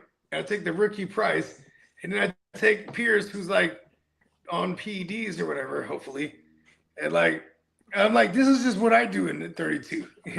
I just do crazy shit. You do crazy shit, so I can Puka's take already advantage. dead. Hey, yeah, all right. I got Tyler Warren here. Right on, bro. Yeah, Sweet. and it's like Kitteh historically I got makes Jahmyr the smart Gibbs and decisions. Tyler So Warren right in when the he picks him, 32 like, man. I should have took him. No, me. You know, it's all in You what is and it called? Guchinni and Peacock. Everyone else makes smart decisions except me. Yeah, he took Herbert there, which was I don't think he was on my. I actually have Mahomes over Herbert. He has Herbert being like one of the top 3 finishers this year. Yeah, I still like Mahomes better, especially Rashee Rice is on the field. Yeah, and especially with Eric Bieniemy back. And Ken Walker is a fucking difference maker, man. Right? Like Yeah, it's Ken gonna Walker's open a everything great up. running back. I think Chiefs is gonna be back to normal Chiefs business. Yeah, there's a lot of hype on what these Chiefs are supposed to be, but like when you'll never hear it on this channel because Lee does the news. You know what I mean? Yeah, but realistically, Mahomes it's never is going to be still like, the best oh, the Queens are quarterback, looking and good, and Rashee Rice bounce is back good. season. You know what I mean? He's not in jail or off the field. Yeah. So like it's so funny. Even earlier in the show, he's like, "Yeah, the left queefs." Like he was like trying to like figure out something clever. It was like, "Yeah, just call them the pussy farts." You know what I mean? Just change it up, flip it up. Because at the end of the day, too, I think if everyone's putting money like this is that we should put money on the Chiefs this year. I hate them, but we're probably going to get some type of decent plus money on them. Yeah, Like, I can see that. I know. years I know. prior. We talked about the $5 bet on the Browns, which I think is a waste of $5. But imagine if it hits. And then we'll be mad that we didn't put more. And then when it doesn't, we'll be glad we only put that much. You know, though, when we spread the wealth, that's still a nasty payday. Yeah. Think about this though. $5. As long as we go and look at all the like the extra plus money, the plus 2000s and things like that. Like it's never a bad idea to just throw a couple dollars on it. Yeah. Because football is football. Their crazy shit happens all the fucking time. Yeah, week to week, that's definitely a lot of those future wagers they excel and pay the further those teams go too. So it's like, you could bet them to win the division or have X amount of wins, or you could even combine all of it, like, you know what I mean? And then it fluctuates to how far they go. You know what I mean? Like, oh, if they go all the way, but it pays this much versus, X amount. Yeah, it's a surefire bet when all you got to do is say, "Oh, I put $5 and then potentially get $1 million or whatever." Right? What the fuck are those odds? I mean, yeah, okay, that's fine. It's like when you buy a lottery ticket at minimum if you're betting like $5. Yeah, I'm okay with the lottery. I'll bet 3 figures for a chance at 6. That's all easy. It takes is a playoff berth, right? Yeah. And the odds are stacked against him. I guess Deshaun Watson could all of a sudden just start throwing this ball to these rookies, and then Schwechenbanger could fucking like carry this defense into I mean, it's actually pretty elite right really now. bad. Oh yeah, that does suck. But they do have Jared Verse. Yeah, and he's very good. And not Myles Garrett, but obviously a different position. I mean, he is one of those DTs that they could put on the edge too, though. You know what I mean? Yeah, Verse is a edge. He's versatile. Edge. He's not a tackle. He's an edge. Right, but why do they have him listed? And a lot of you're right. He is an edge. Yeah, he's an edge. But in that on that scheme, Baltimore in that division, I am a big fan of Mike Green, and I expect big things out of Mike Green in Baltimore this year. I have a shitload of Mike Green in Dynasty. He better be. Bro, I am thinking that it's gonna pay off quicker than you were anticipating, and you're like, yeah, he's in like a bunch of my taxis still. Yeah, you know what else is dope, bro? I'm Salivating back at the thought that this guy is gonna get like 100% of the snaps. Talk about a motor. He's alongside the Max Crosby, the Bailey, like how the Jets drafted. Because when you say motor, I immediately think of Max Crosby because that guy has one speed in his maximum every time. Yeah, well, I'm not gonna compare anybody to Crosby. Yeah, you're right. But Max Crosby, Garrett Crosby, these are Parsons. Yeah, they're for that matter. These are the cream of the crop right now. It'll be apparent when they're on that skill level. But right now, I think the ceiling right now, the sky's the limit for sure. Will Anderson's about to go crazy again this year too. He already got paid for the largest contract for a defensive lineman. I don't think he loses. I don't think he's running with all that. He's rushing with all that money on him. I think he's gonna be still. No. I think that's a character trait for the team. I think the team carries themselves as a winning culture, where they don't care what their paycheck says. Culture's so important when they show up to work. It's about winning football. It changed the whole culture. Well, like they bring in Demeeks, it's like, all right, we're winning. We know we're a defense. Yeah, winning. They draft Will Anderson right out the gate. Tom Brady took pay cuts his whole career, and the most winning fucking NFL player ever. Actually, I wouldn't say that. Actually, there's other more winning players. Where are we at in this 32? Are we moving along? I'm excited. I'm like, I might make a pick today. We might make picks today.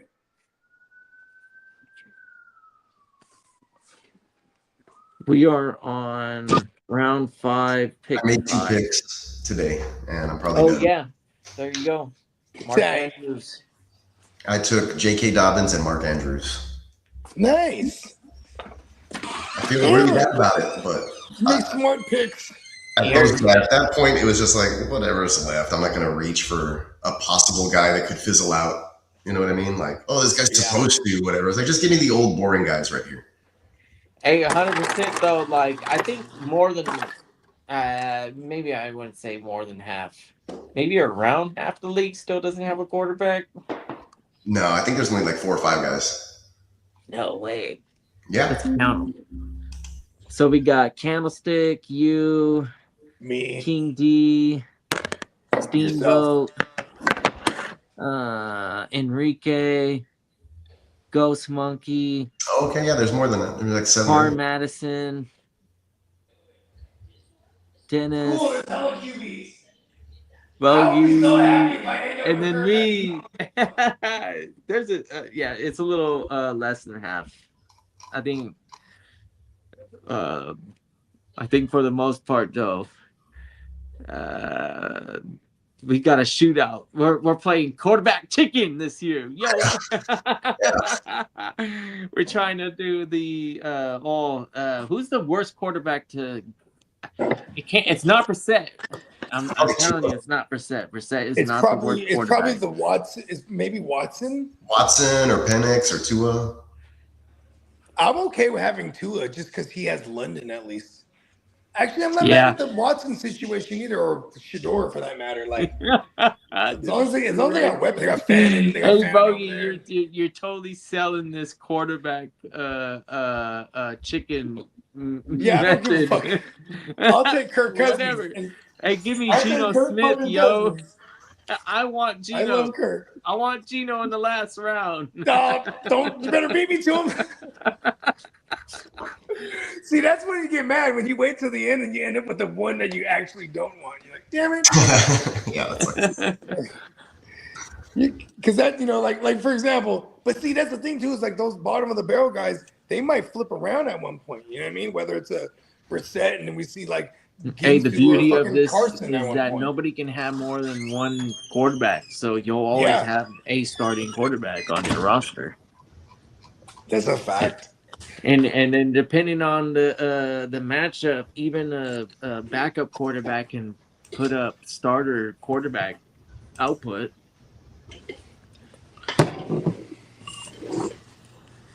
Like, how many times did we see Dak's fucking backup over the years? The white Cooper boy. Rush had some games there.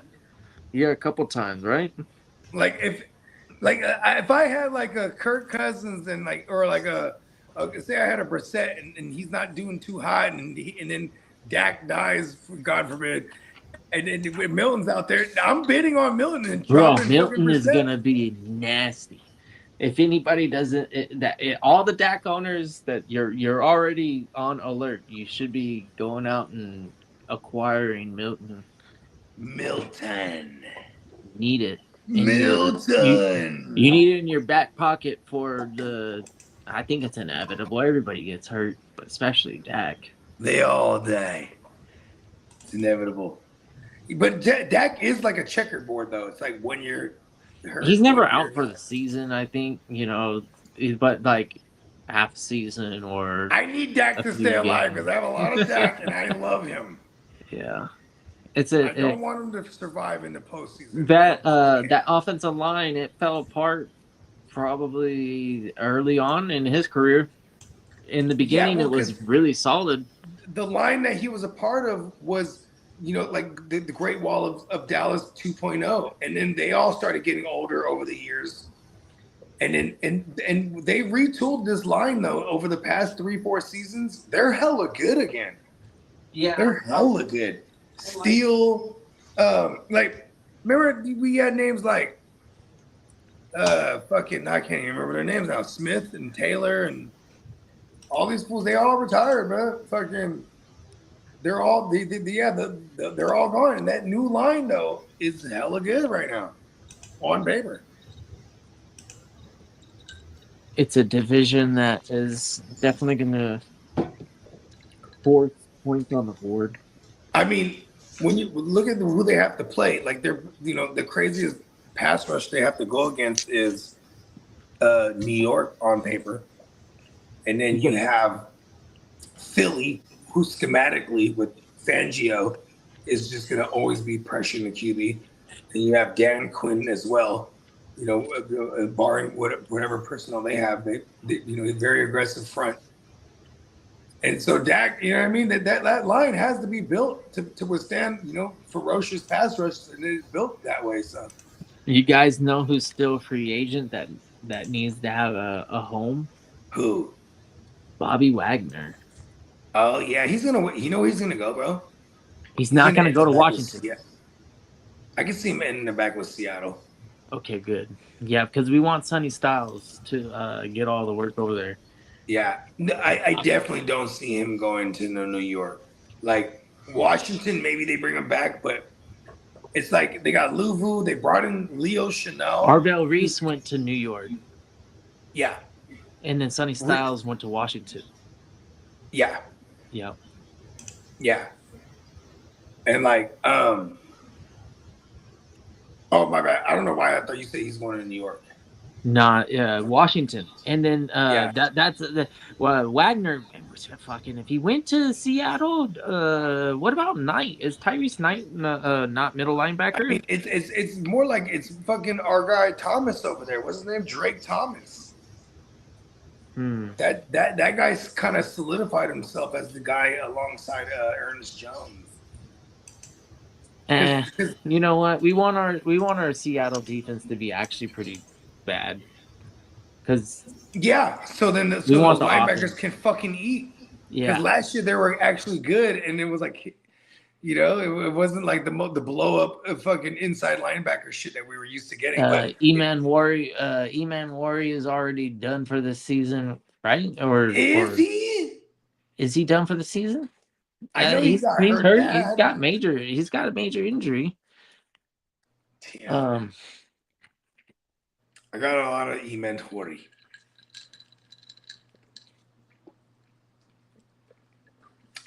I don't have a lot of E-Man worry. Damn, I've been getting bit up by like He mosquitoes. passed his physical, whatever that means. That's a big step in towards his return, but that doesn't mean anything. On-field activities mean more than passing physicals. I mean, at least passing the physical means you can get back onto the field. You know what I mean? That's it. I want to see him in action. See him recover fully. Top of the afternoon, Johnny. Hey, Johnny.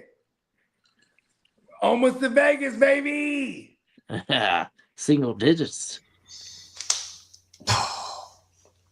We're almost there, y'all. 100. Just got to survive this work week.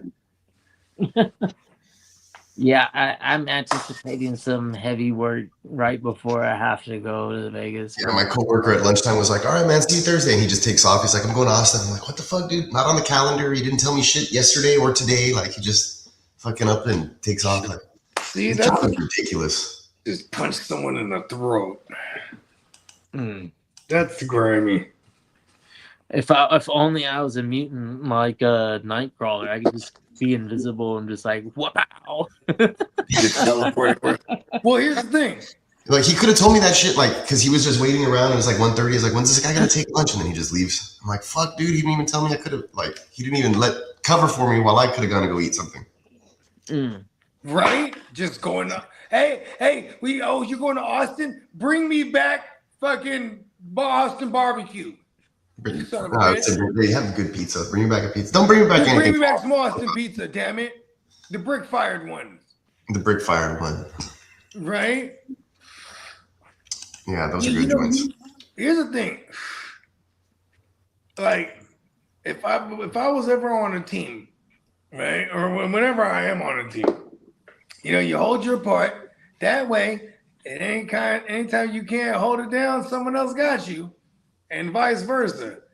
It doesn't go the way where like, hey, look, I'm out of here, man. Good luck. You know what I mean? And I get it in the workforce, I guess, where everyone's just looking out for number one, right? Yeah. But, it's just another forms of greed. It's wild. Yeah, and like being a non-greedy person, right? You're feeling like if someone's taking advantage of you, it's like, sure, motherfuckers. You know what I mean? But when you're good too, and they suck, they like bank on you. Like they take, you know what I mean? It's another form of taking advantage. They're like, he got it.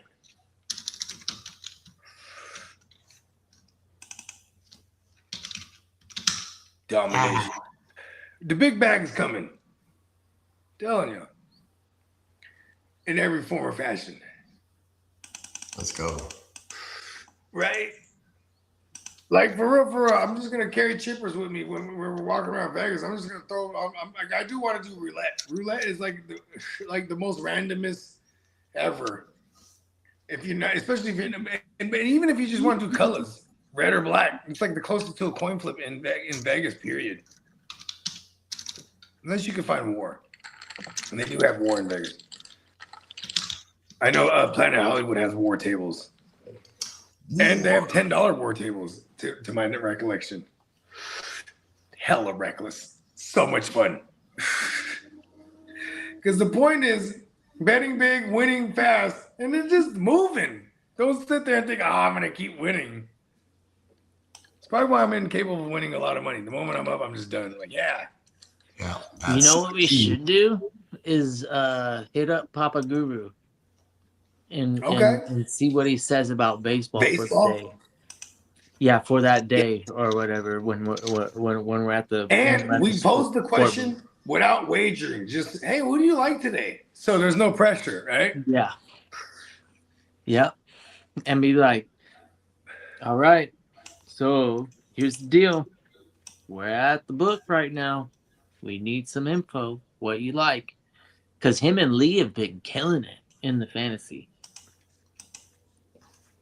Yeah, I heard.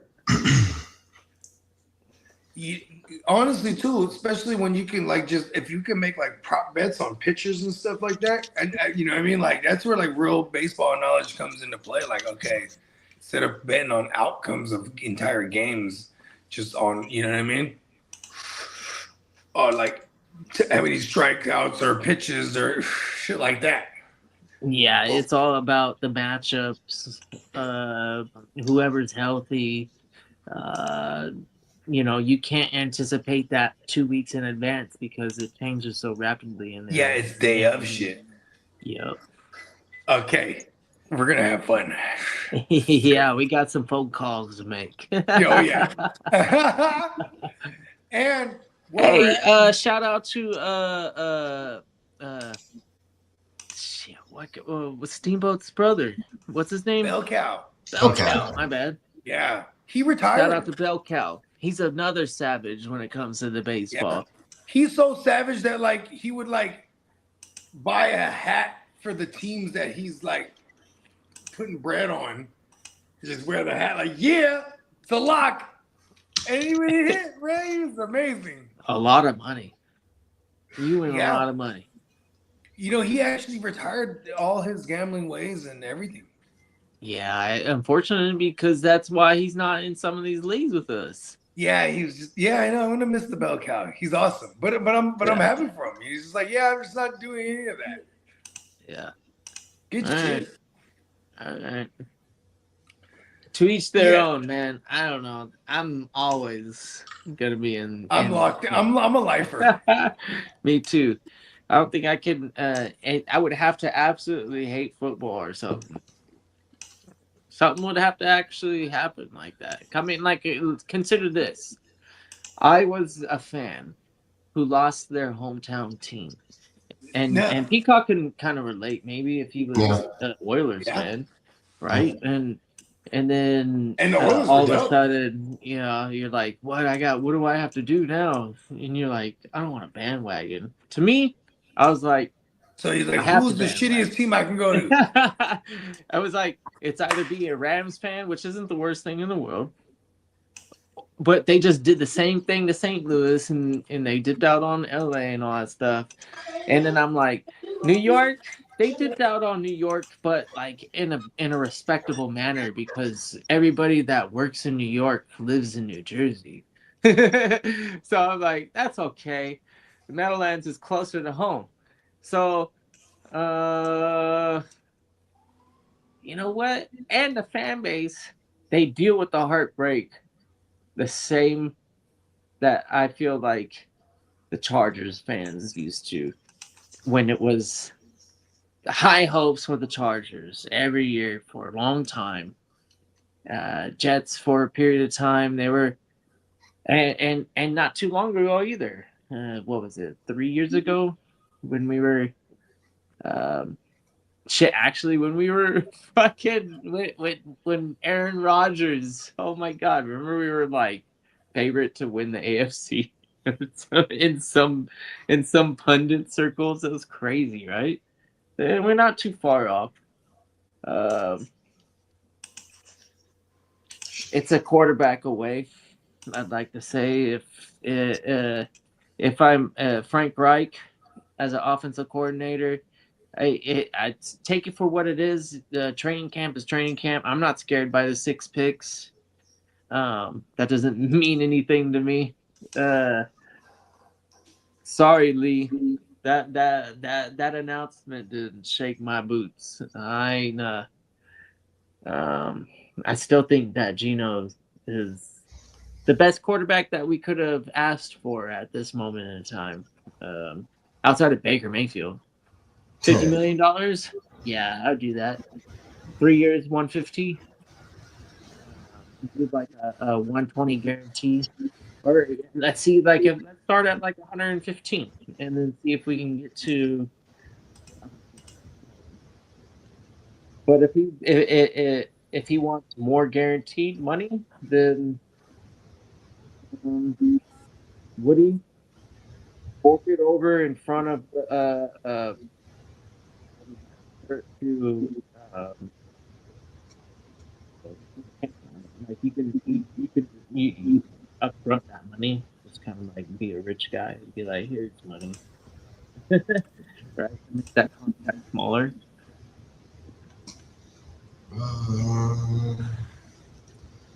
It's called a signing bonus or some shit like that. Like signing bonus would just be like astronomical.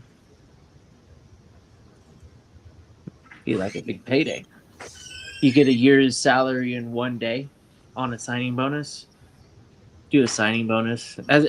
That's how I would move my money if I was a billionaire. I do a lot of signing bonuses. Right, signing bonuses. I'm signing bonuses. A lot of these, because I'm a billionaire that wants to win trophies. Because I got so much money tied up in everything else, making bread everywhere else. You know, I'm in this NFL business to put up a championship, and then eventually, you know, with like, hey, these cities that make championships, they like Kansas City, they're gonna get a new stadium. You know, like look at the Seahawks. They win a Super Bowl, sell the team. And then it's like what they quadruple quadruple what the team was worth, like initially. Yeah, they're buying these teams for billions right now. The Padres just sold for a grip of money too. Billions, I would imagine. Like 4 or something. Yeah. Sounds about right. And that stadium was imagine if Uncle Jerry, and it only cost like $400 and some odd million, which is crazy in terms of like an actual venue, a high caliber venue that's actually like regularly voted as one of the best places to watch a sporting event. Petco Park was only like $400 and some odd million. These teams in paradise. Oh no, Padres ain't going nowhere. If they want to, the ownership they transferred ownership, yeah, but they're staying in San Diego. There's no big deal about that. Which is great. Of San Diego for real. This ownership is coming from a competitor with the Dodgers, big time. They had a partnership in a soccer club together, and then this fool got into the Dodgers race, and he started making a bunch of money, and he started talking shit to all the other people in the conglomerate with the soccer club. And then he was like, you know what, fuck you, I'm gonna get into this shit too. And then so he bought the Padres. Yeah, because the real money is in the soccer, the FIFA World Cup shit, you know. Because you're on a global scale. Yeah, those guys got a lot of money. That shit's crazy bread. They should just have. They're like, I'm not mad that they're. When's the next time they're having a World Cup in America? 2032, something like that. No, way faster than we ever could expect because of such a success. Right. We housed such a fucking great tournament. Everybody liked it. Oh, like 2034, I think maybe. You know nobody wants to go to Qatar, dude. I know. They're like, yeah, we're gonna go back to America. We're not gonna go where like women are oppressed anymore. That's stupid. Fuck the Middle East. Here's another thing that's crazy is like, if you fuck around, and by the time you have around in America again, there's already like a generation and a half that's grew up playing soccer because they fell in love with it watching the World Cup in America. You know what I mean? Like it just births new you know what I mean? Like I bet you right now the average internet troll, the 18-year-old might be a Chiefs fan. If he might start liking football when the Chiefs got good, and there's like, oh, I love basketball, I'm a Chiefs fan. You know what I mean? Yeah. Like any Patriots fan from back in the days that wasn't from New England. It's like, oh, I love Tom Brady. Like, hey, you fucking, we're like a LeBron fans. I'm a LeBron fan. So they just wear whatever team that he's on. Like, you get the fuck out of here. You know what I mean? Hey, you know what though? If he played for your team, you'd be a LeBron fan. Of course I would. You'd be like, "Oh hell yeah!" Because Yeah, but then he's there's the good players. people. But then there's the people who they bandwagon, but their excuses they just like this play. Like the New England fans that only just attach themselves because Tom Brady was the most winningest. Then he goes to Tampa, like I'm a tough Buccaneers fan. It's like okay, Yeah. and then they win. They're like, haha. They're all at the fucking parade. Girl, Niners. We could have had Tom Brady, and Shanahan's like, Jimmy's my guy. Fuck out of here. We literally lost the Super Bowl with Jimmy and had a chance at Brady. And Shanny, I'll give him this. He's a Sagittarius. We're pretty loyal. He was like, nah, man, Jimmy's my guy, bro. No. Imagine that. The Debo and Ayuk and, you know what I mean? With Brady, that shit would have been kind of nuts, man. Kittle. He probably would have brought Gronk. We're expecting Kittle week 1. Optimistically speaking, yeah. That would be fun, right? You know, you gotta remember like, bam, week 1 on your fantasy lineup. Like all of a sudden, as a guy, I know. To me, Kittle's a fucking threat. Yeah, when I see Kittle opposed on in the flex, for example, right? Like that's probably where he's gonna reside. I'm sweating. I'm going, damn. Kittle's nice. And do they have a primetime game? Yeah, the first to start the year right out the gate in Australia. Yeah, daytime Australia featured Kittle tomorrow game, is and we're definitely watching gonna ball out on a primetime game, bro. You know, he might have Aborigine roots. And he gets onto his native soil that he doesn't know where he's from. He's like, oh my God, I feel something. And he becomes Omega level Kittle. Nah, shout out to Kittle. He's He's just one of our favorite players, period. Yeah, Kittle, Mark Andrews, and Travis Kelce for the longest time now. And you know, there was a little chapter there for Darren Waller too, where it was like, man, Waller the baller was going crazy. Like he was a part of that little crop there, you know what I mean? Yeah. Going back to like 2018, 19, 20, 21. Yeah, because Kittle was a rookie in 2018, and he went right out the gate. I don't think he was 1,000 yards. He definitely wasn't 1,000 yards, but he had like 8 touchdowns. It was crazy. Yeah, those 3 guys, though, specifically Kelce, Andrews, and Kittle, each of them have finished as tight in one. At one point or another. Yeah. Mark Andrews, too? Yeah. Wow. Yeah, he was tight in one probably like 3 years ago, I guess. No way. Let me see. I'll pull it No up. way. Yeah. Yeah. Really? Wow. Yeah. So right before the Laporta year, it was him. It was, let's see, 20. Because remember, not Laporta. Yeah, it went like Laporta going. Oh no, Laporta wasn't one. You're right. Damn, for real, he might have been one. Because I feel like you got to go back to like 2018, 19 era. He's been playing in the league for a long time. I don't know which year it was. Yeah, 2018. Since 2018. There you go. One of these years, you go back in there. 2020, 2021, something Oh like my that. God, bro. Was he a rookie that year? Because I know he was drafted the same year as Hayden Hurst Helmsley, right? And Hayden Hurst was drafted in the first round, and then later on they grabbed Mark Andrews like in the fucking 3rd or 4th or something like that.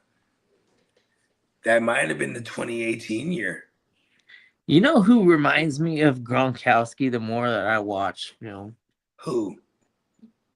Brait? Loveland. Oh, okay, I can see that.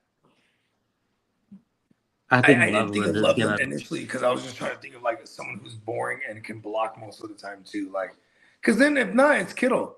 If you ask me, Like as far as like the blocking aspect of things. Like, you know, as a tight end, you know, throwing fools out of the club, just blocking them right to hell, right out the sideline or right, you know, whatever they got to do just to clear the path. Yeah, like Gronk and Kittle, that's where I would go to for a comparison. But I think you're going with all around, huh? Like, because Gronk used to make big plays down the field too. You know what I mean? Yeah, Loveland is like so much. He's got so much size advantage.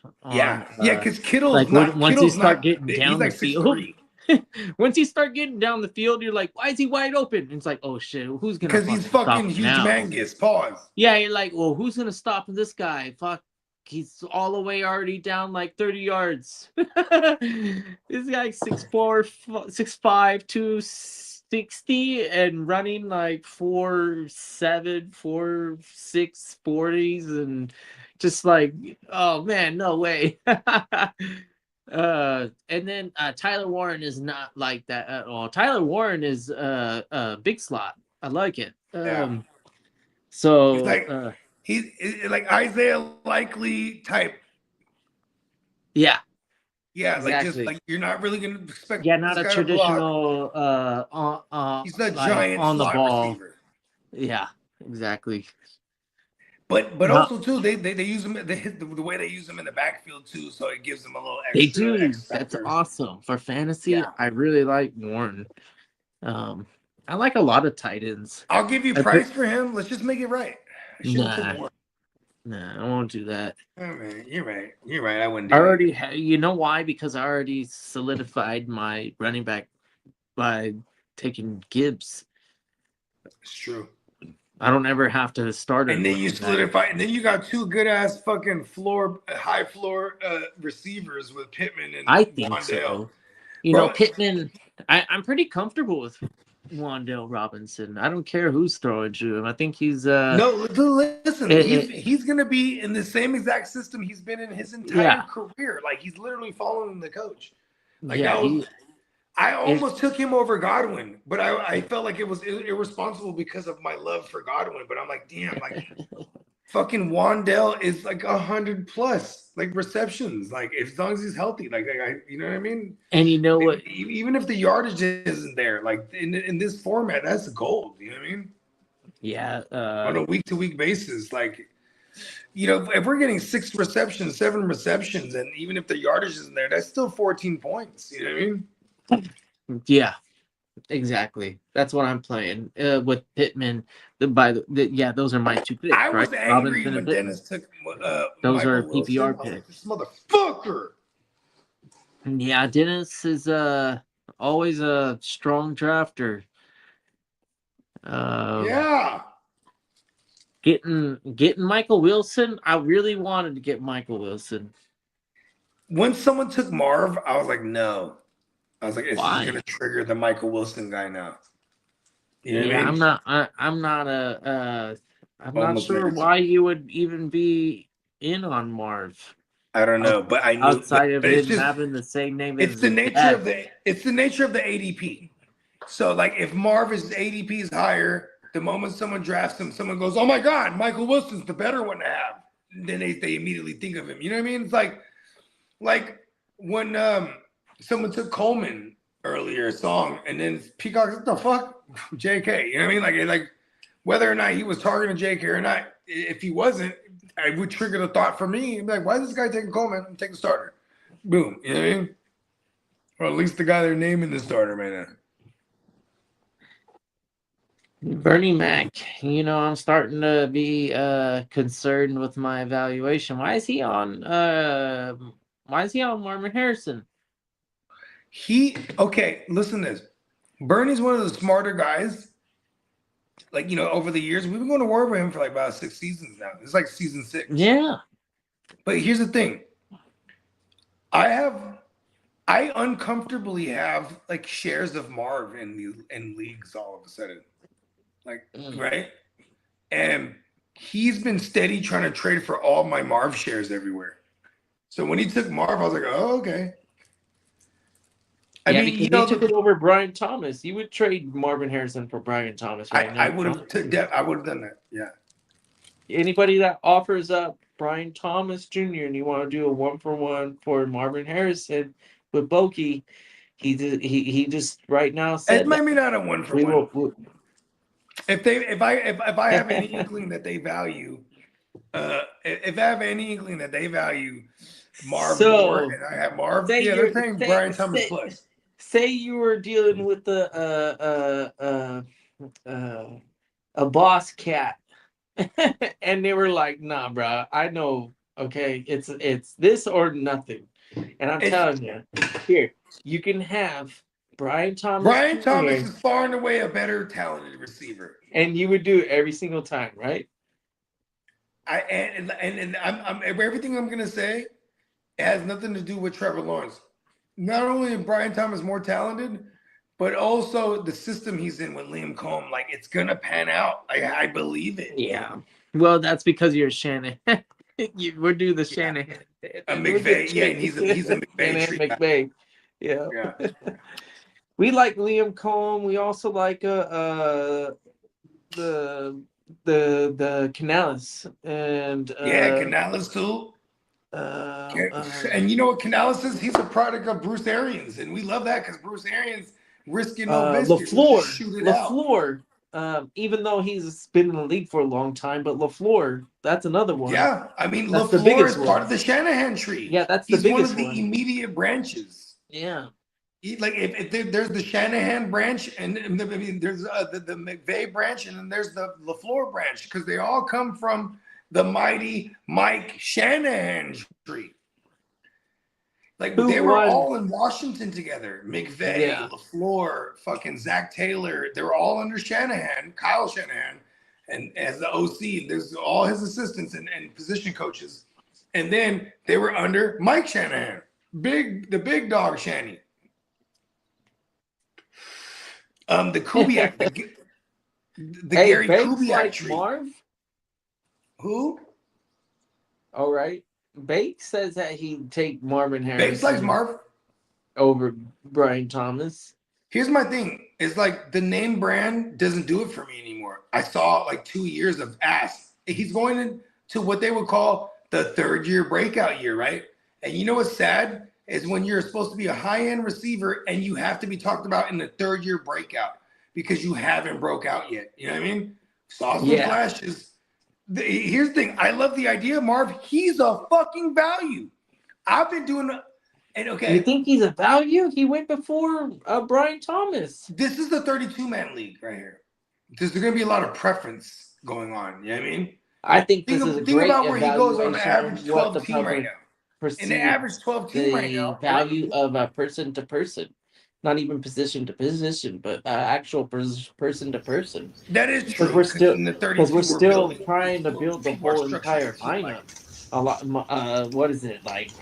We did the number. It's a 32-man league, and we probably still have like 18 to 14 teams that still need a quarterback in round. First of all, shout out to 5. But I want to say this: if we're talking, all these schemes and coaching, they got a Mike LaFleur there who spent majority of his career under Kyle Shanahan and then spent the last 2 years under Sean McVay. So, like, I do love the idea of Marv and Michael Wilson. And I even love it even more when he specifically, Mike LaFleur specifically came out there and said, I'm going to use Marv the same way I use Devontae Adams, and I'm going to use Michael Wilson the same way I use Puka. I love blurbs like that. You know what I mean? Because their defense is probably going to be shit. They're going to throw it a lot and be in a lot of garbage time scenarios. I love those two. And Mike McBride, for that matter, obviously, without saying. Like, these three guys are going to eat on a week-to-week basis, I feel, because of how bad their defense is going to be. You know what I mean? And how bad that team's going to be. You also have a running back that you got to be honest with if you're a defense, right? Like, makes me even like – I'm even okay with Jeremiah Love this year in redraft, but I'm not okay with where we have to buy him at. You know what I'm just saying, like, these guys are going to produce. They should be fun for fantasy. Because they're going to be overall bad. So here's my thing with the Cardinals. They suck. It's and they have an actual veteran journeyman at quarterback. Brissett, man. Where as soon as the play falls apart, which is going to be almost immediate, they're going to throw it to McBride, and then they're going to throw it to Michael Wilson. And Marvin Harrison has proven time and time again that he can't catch a football. So unfortunately, he's going to get like maybe 70 to 80 targets. And then he's going over 100. I don't know. He might get 60 receptions. Did they draft anybody else? No. No more wide receivers. I think Marvin Harrison. No one of note. No one of note. They took a running back. Which says a lot about Mike LaFleur coming from that scheme. And he's like, give me a bell cow. Look at Mike LaFleur about it. That look at this. Hold on. Connor was the RB1 over there. Kitteh. Who was there when y'all drafted Breece Hall? Who was there? The person that drafted him? Yeah, who was the OC? Mike LaFleur. Oh, okay, yeah. So it doesn't surprise me when he's like, now he's the head coach. He's like, give me Jeremiah Love. Like, but that's gonna open it up for everybody else. Is what I'm saying, though. I mean, they have And for fantasy purposes this season, I'm not too high on Love. I'm not super excited. You know what you saw? I don't think he's gonna see as many stacked boxes as a bad team would. Yeah, I think what we got out of JT is what we would expect out of Love. And then the where you're drafting out of Love right now, it seems like it reminds me of JT last year. A little bit high. JT still kind of has a lot to prove because that whole Raiders thing is still, I think, built through Bowers in fantasy and yeah. I think that's the only one that I want. I low-key love Genty this year. What about Tucker? Do you like Tucker? Do you like Tucker at all? Maybe. I have Trey Tucker in the fantasy league. I've been trying to get rid of his ass. Yeah, not at all. Yeah. I'm a Naylor guy. Bowers. I'm a Naylor guy because Kubiak was there in Minnesota with Naylor, I think, if I remember correctly. Naylor? Yeah, I'm off. Kubiak was there with Kevin O'Connell at one point, but Naylor was there after, and so he knows the system, theoretically. That's why I like Naylor. If I'm going to choose a garbage receiver over there. Yeah, I'm done. I'm all right. I'm all right with that. And Naylor is actually flashed. Because here's the thing. Trey Tucker is new Gabe Davis to me, where it's like, this guy's flashed in year 4, but it's like, okay, what are you gonna are you really gonna break out in year 5? You know what I mean? Oh, what about the two Thornton, and then there was another one, right? The white guy, the best around. Yeah, you're the best. Like his brother died or whatever, in the sob story, it's just whatever. Oh no, I don't know. Oh shit, for real? I don't know what that was. Yeah, sob story thing on him, and then everybody was like rooting for him, and then he pulled through, and everybody's like, "Yay!" And then got some draft capital. Yeah. Around. Yeah, and now he's in the fucking NFL. He's in the league, and he's like, "Oh no, this is hard." That's how it was when I got on the field in college. I was like, "Oh no, these guys are way bigger. These aren't kids. These are grown ass men. Yo, I ain't playing this no more. Bye." I said, "Sayonara." Yeah. It is really difficult to do a crane kick stance on the beach, though. I tried. I think I sent you guys a video. It's very difficult. Very difficult. It's why on the beach. That's why you gotta train. Hey, look at this too. If that log ain't planted, pause. Good pause. I'll tell you this much. When it comes right down to it, this is war. And we're days away from epic all-out war. This is the best part. And you always say this, kid, it's all about the draft. Drafting is fun, period, let alone the way we're drafting. You know what I mean? Everyone coming from far and wide, all around the great states of America. And we are going to take it global eventually. The Like, live I could totally see us doing passports one year. Like we'll go down to Peacock's neck of the woods and go to Mexico or something.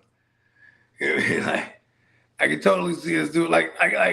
I've always been inspired by the Heart to Start. They travel every year. They're like 11 years in it now. Every year destination drafts, and they go everywhere. They got passport stamps too. Like they don't just draft in America. Yeah. You know? Yeah, I think this year they're in like Washington State. They're going to Seattle. I like it. They might fuck around and go up to Canada for real. It's easy access. Yeah. Well, you know, I mentioned Reno maybe to you offline or on. Yeah, for sure. I remember this. Reno, I'll just tell you this much. Even we're going to be staying at the Rio the Wednesday night that we're in Vegas, right? And like Rio's not on the strip, and you'll be amazed when if you're not a Vegas goer all the time, especially if you only come out at night in Vegas. You go drive around during the day and go right outside the strip. It's ghetto everywhere. You know what I mean? It's just like that. So you know, it's real hood where we're at Rio for a night, but like I love it. It feels like a home.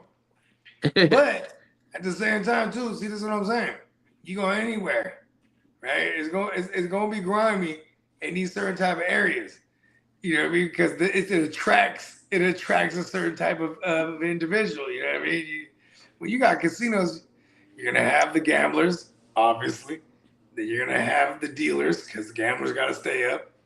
And then you're going to have the crime because of the dealers. And then you're going to have the people robbing the gamblers. And it's just, you know, it's just an ecosystem. Right? That's why they call it Sin City. One day, we'll go to fucking, what's the joint in China? Macau, bro. Macau. Yeah. You know, the cool thing about Reno, as opposed to Vegas, is that it's not 1 billion degrees in Reno.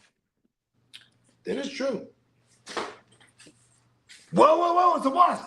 You're in the mountains, so it's kind of like nice weather-ish. Whereas, like, you're not in the desert. We're like, Las Vegas is literally like, why do people live here? You know how much work it took for people to live there? We had to, like, build some dam to stop a river. It took the mob. The mob was like, hey, because the mob was already aware of Nevada and Vegas because they were like, yeah, man, you know, the fucking gold rush and all this shit. And they're like, man, we could build some shit. Yeah, there. bro. You know why they chose Vegas? You needed the power. Vegas didn't have no state to tax. run the city. Nevada didn't have no state tax going man. It was revolutionary. It was Siegel, bro. Bugsy Siegel, Meyer Lansky, these motherfuckers was like, "Yup, we're getting right into Nevada because Nevada didn't have no state tax." So they're like, "We could build all kind of shit and launder all kind of money here and make it a destination spot." And they were on point, bro. They were like, "We're gonna sell it as an oasis. Come to the middle of nowhere in the desert." And you have luxurious fucking, it's like an oasis for real. You rubbing your eyes like, is this real? You got hotels with fucking fluorescent lights and shows with showgirls and motherfucking, you know what I mean? It's the shit. Imagine that. And if you're a baller, you knew about this. Especially if you was a gangster getting money, you're like, yeah, I'm totally gonna go take my street money and gamble and then write it off. Like, yeah, I won all this money at the casino. Not.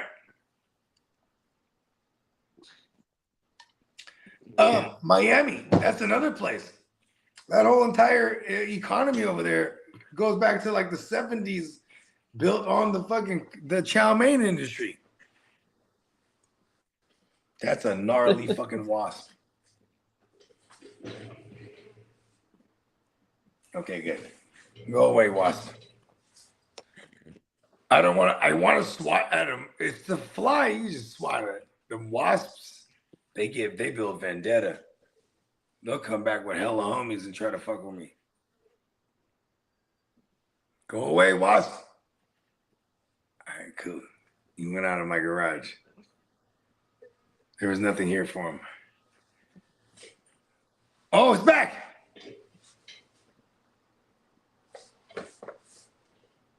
Okay.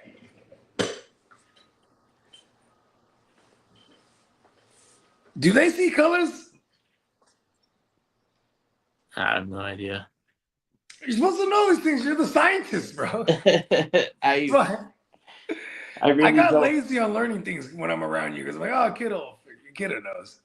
I mean, colors is, yeah, they're gonna see some sort of color because if you're gonna see images, you have to see some sort of color.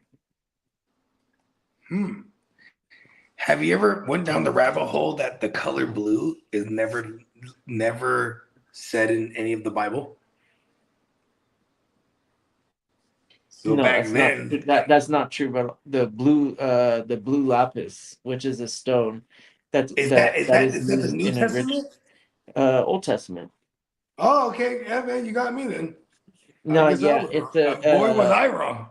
there is a stone, and that it is perceived as one of the items that you can personally carry with you to kind of like guide you, even in the afterlife. So you would Blue be buried lapis. with stuff like this. You know, Yeah. Uh, Lapis. I think it's LAPISZ or something like that. Something like that. I think. that sounds like an ill rapper name, like a crib. My name Blue Lapis, cuz. Yeah.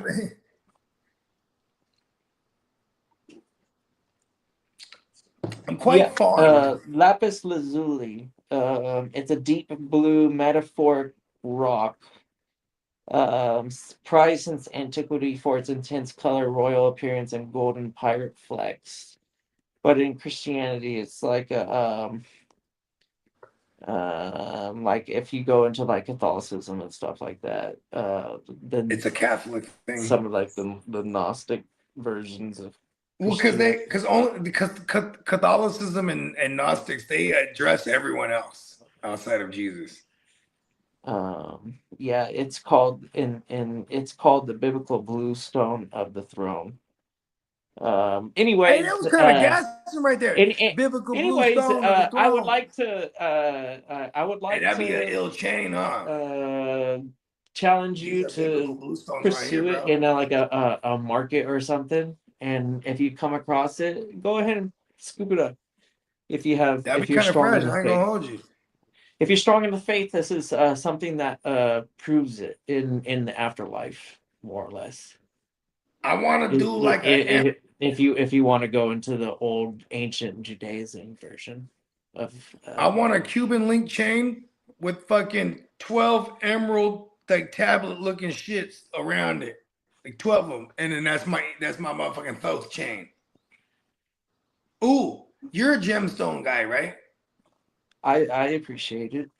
Right? You know, I'm like honestly, what I wanted to be when I was a little Ooh. kid for a long time, I wanted to be Indiana Jones, like an archaeologist and then an anthropologist, and then like a professor, and then stuff like that. You know, I'm starting to obsess over like sapphires and shit. Like, yeah, I want like a red. I want a red chain. I want a chain bust down with red sapphires. Everything has an aura, right? Because it's all old. Natural gemstones, they're all old.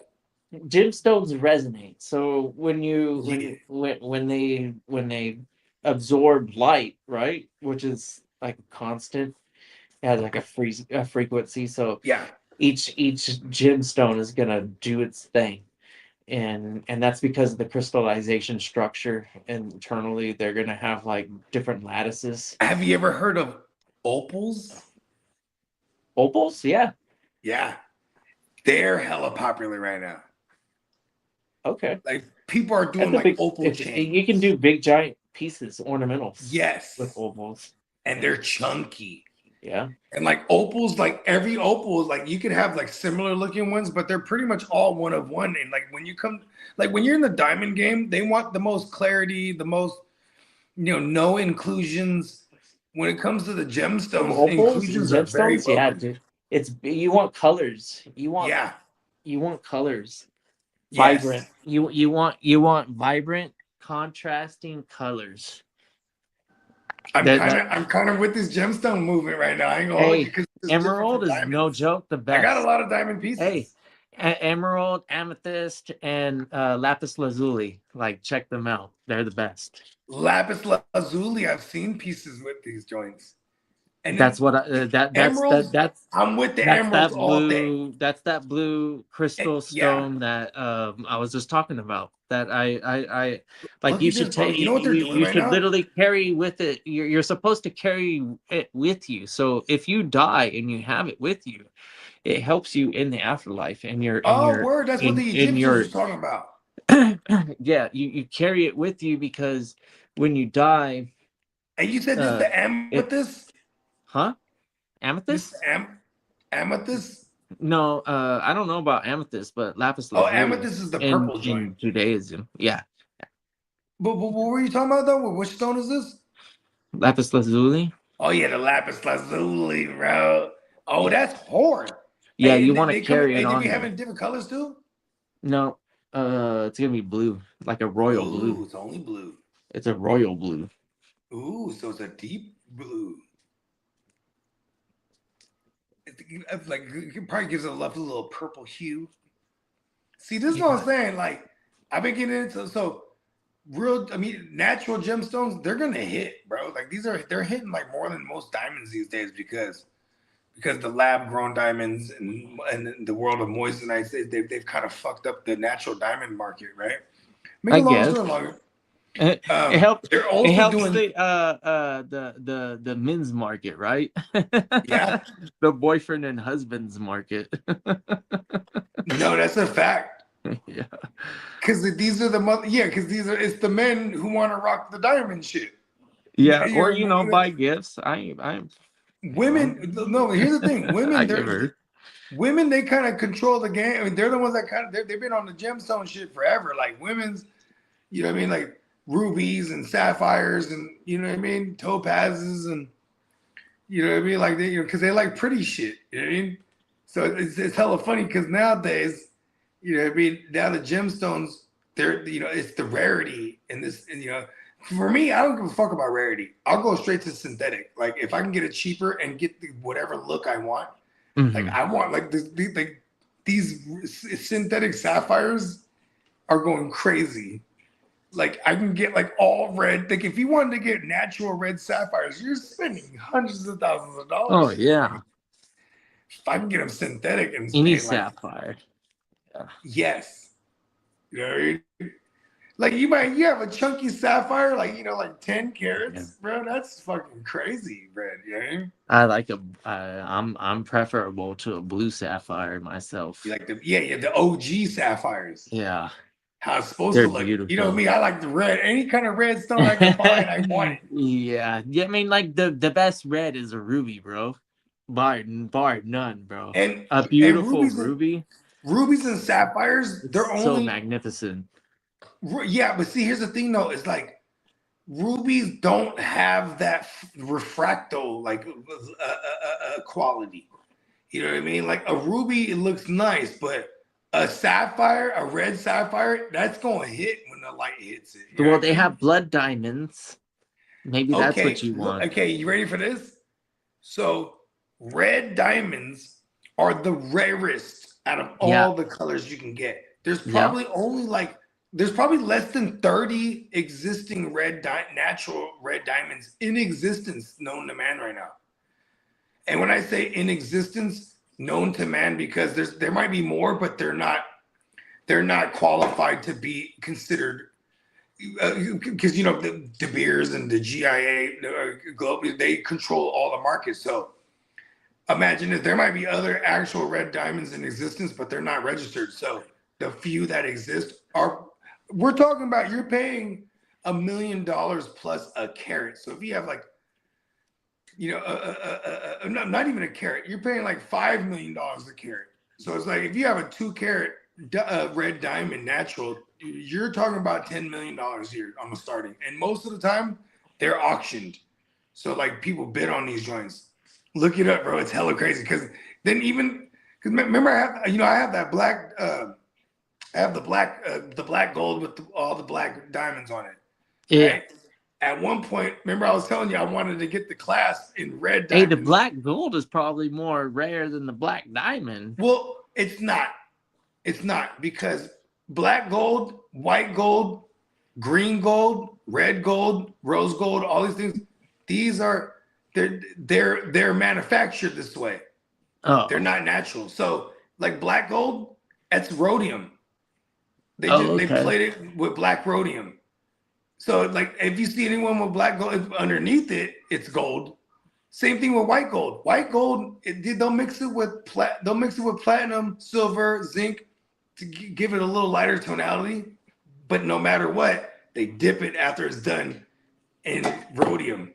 Hella crazy. I didn't notice till recently because I got a bunch of white gold pieces made. And I was like, wow, I didn't know that. Like I thought it was like they mixed all the alloys and it comes out that way. Hey, when they scrap out computers and electronics and stuff, that's basically the gist of it too. They like melt everything down and then they can like extract the gold from the liquid. Facts. Trax NYC, you sent me this one joint. He had in his one of his manufacturer rooms, they removed the carpet, burnt the carpet, rolled it up. Yeah, that was crazy. Burnt that right? bitch up. Then all the ashes, they take all the ashes, then they put whatever solution to bring the gold back to fucking whatever form, and then all of a sudden he had a kilo of gold. It was like, what the fuck? This is just He had in there in gold dust. $70,000 of gold flakes in his carpet.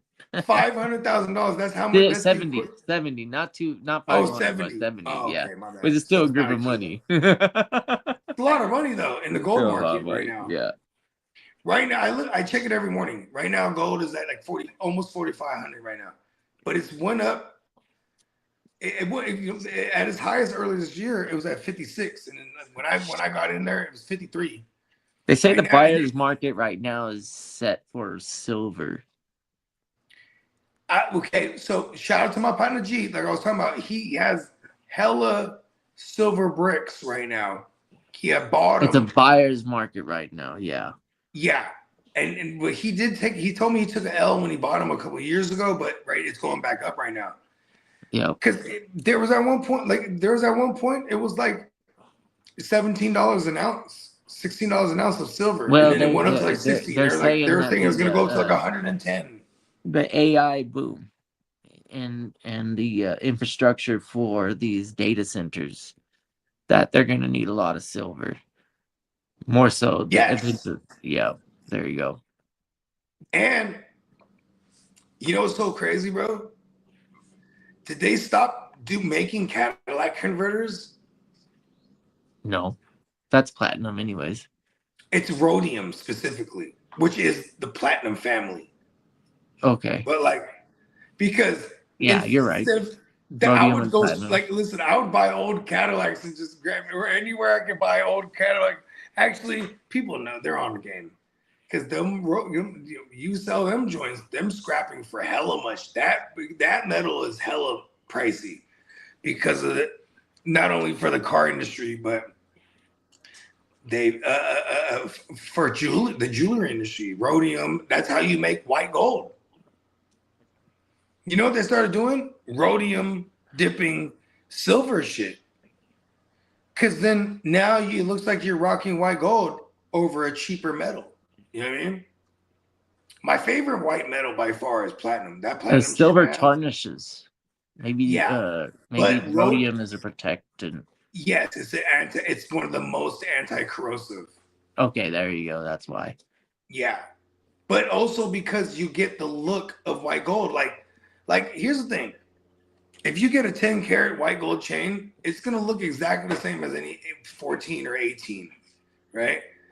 18, actually, you'll get a little yellow hue because then that gold underneath that rhodium will still find its way, right? But if you have a 10 karat or 14 karat, 14 karat, you're talking 58% gold. 10 karat, you're talking like 41%.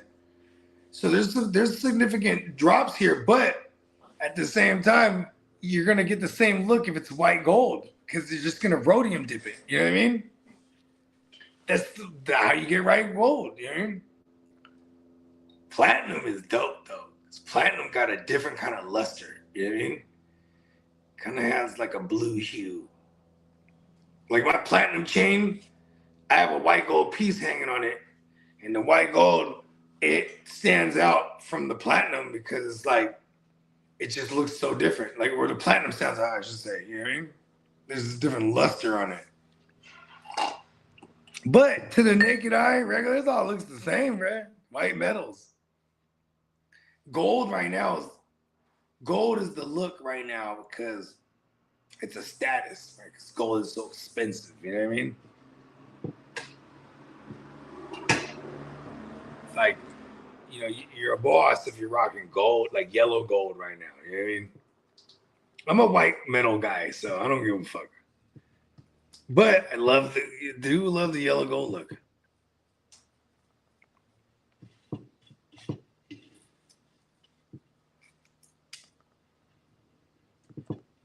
Oh shit! I can't even hear this shit. This is crazy. Hold on.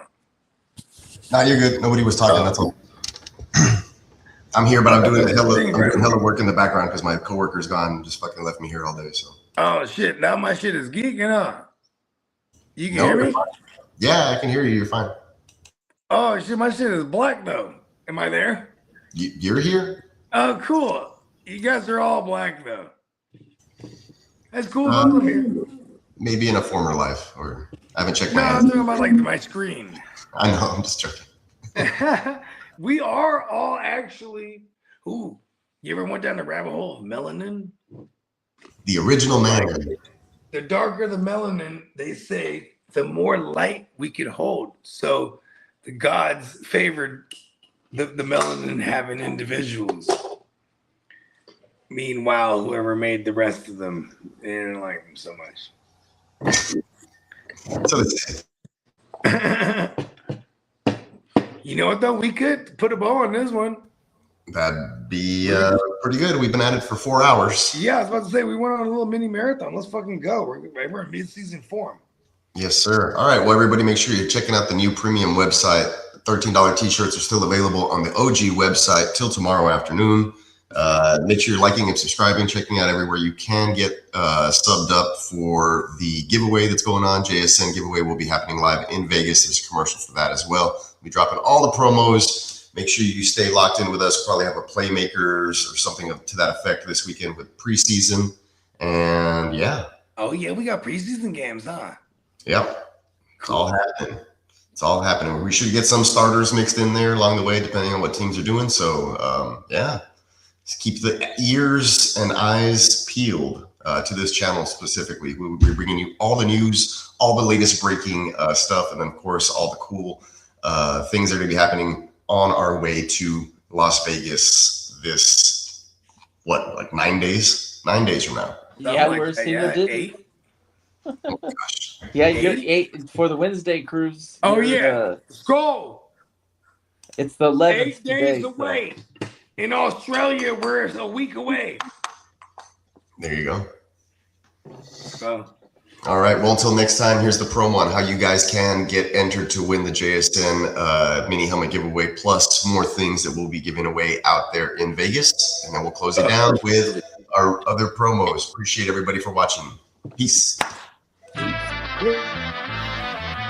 What's good, gang? It's the Guchinni representing the Hard to Start podcast. Tapping in to remind y'all that coming this August 20th of 2026, the second annual GWN, the Westside League live draft weekend will be popping off, man. You will see all the cast of characters that you see live on the GWN every day. You'll see a lot of people that's in the chat every day on the stream. And then you'll see some of your favorite content creators that you've seen us make content with in this conglomerate that we call the GWN, 100%. So what you need to do is go ahead and like and subscribe wherever you found us at. And if you screenshot that you subscribe, we are giving away multiple giveaways during the live draft. 100%. We will be running our regular scheduling program. Thursday night will be Playmakers. Friday morning will be WYGU. And then later on that Friday will be the live Westside League second annual draft. And during the draft, we will have multiple giveaways like this right here. This autographed mini helmet of Jackson Smith and Jigba Super Bowl helmet. Here over at the GWN in the heart of Start, we putting up championships on the wall, and we want to bless the people that rock with us who putting up championships on the wall, you know what I mean, with some of these little special items to put in your man cave, your she cave, you know what I mean, whatever it may be. But yeah, make sure you go ahead and like and subscribe, because that's all you got to do to be entered to win this helmet. Click that bell, and then tune in to the second annual GWN Live Westside Fantasy Football Draft Weekend, 100%. Peace. Shout out everybody that got ran over in my way. Vegas, get ready for the ultimate draft. GWN. The GWN. The GWN. GWN draft. Westside League shit, baby. Westside League. Westside. This Westside League. Westside Draft. Westside League draft. Westside League live draft. Your boy Neon Peacock here. This is Johnny Mittens. This is Bogard Scott-Free, a.k.a. Metatron. It's your boy Primetime Derek. It is the Crooked Commissioner, Ninja. It's the reigning champ of the Westside League live draft weekend, aka the Guchinni 2026, Las Vegas, the West Side Fantasy Football Draft.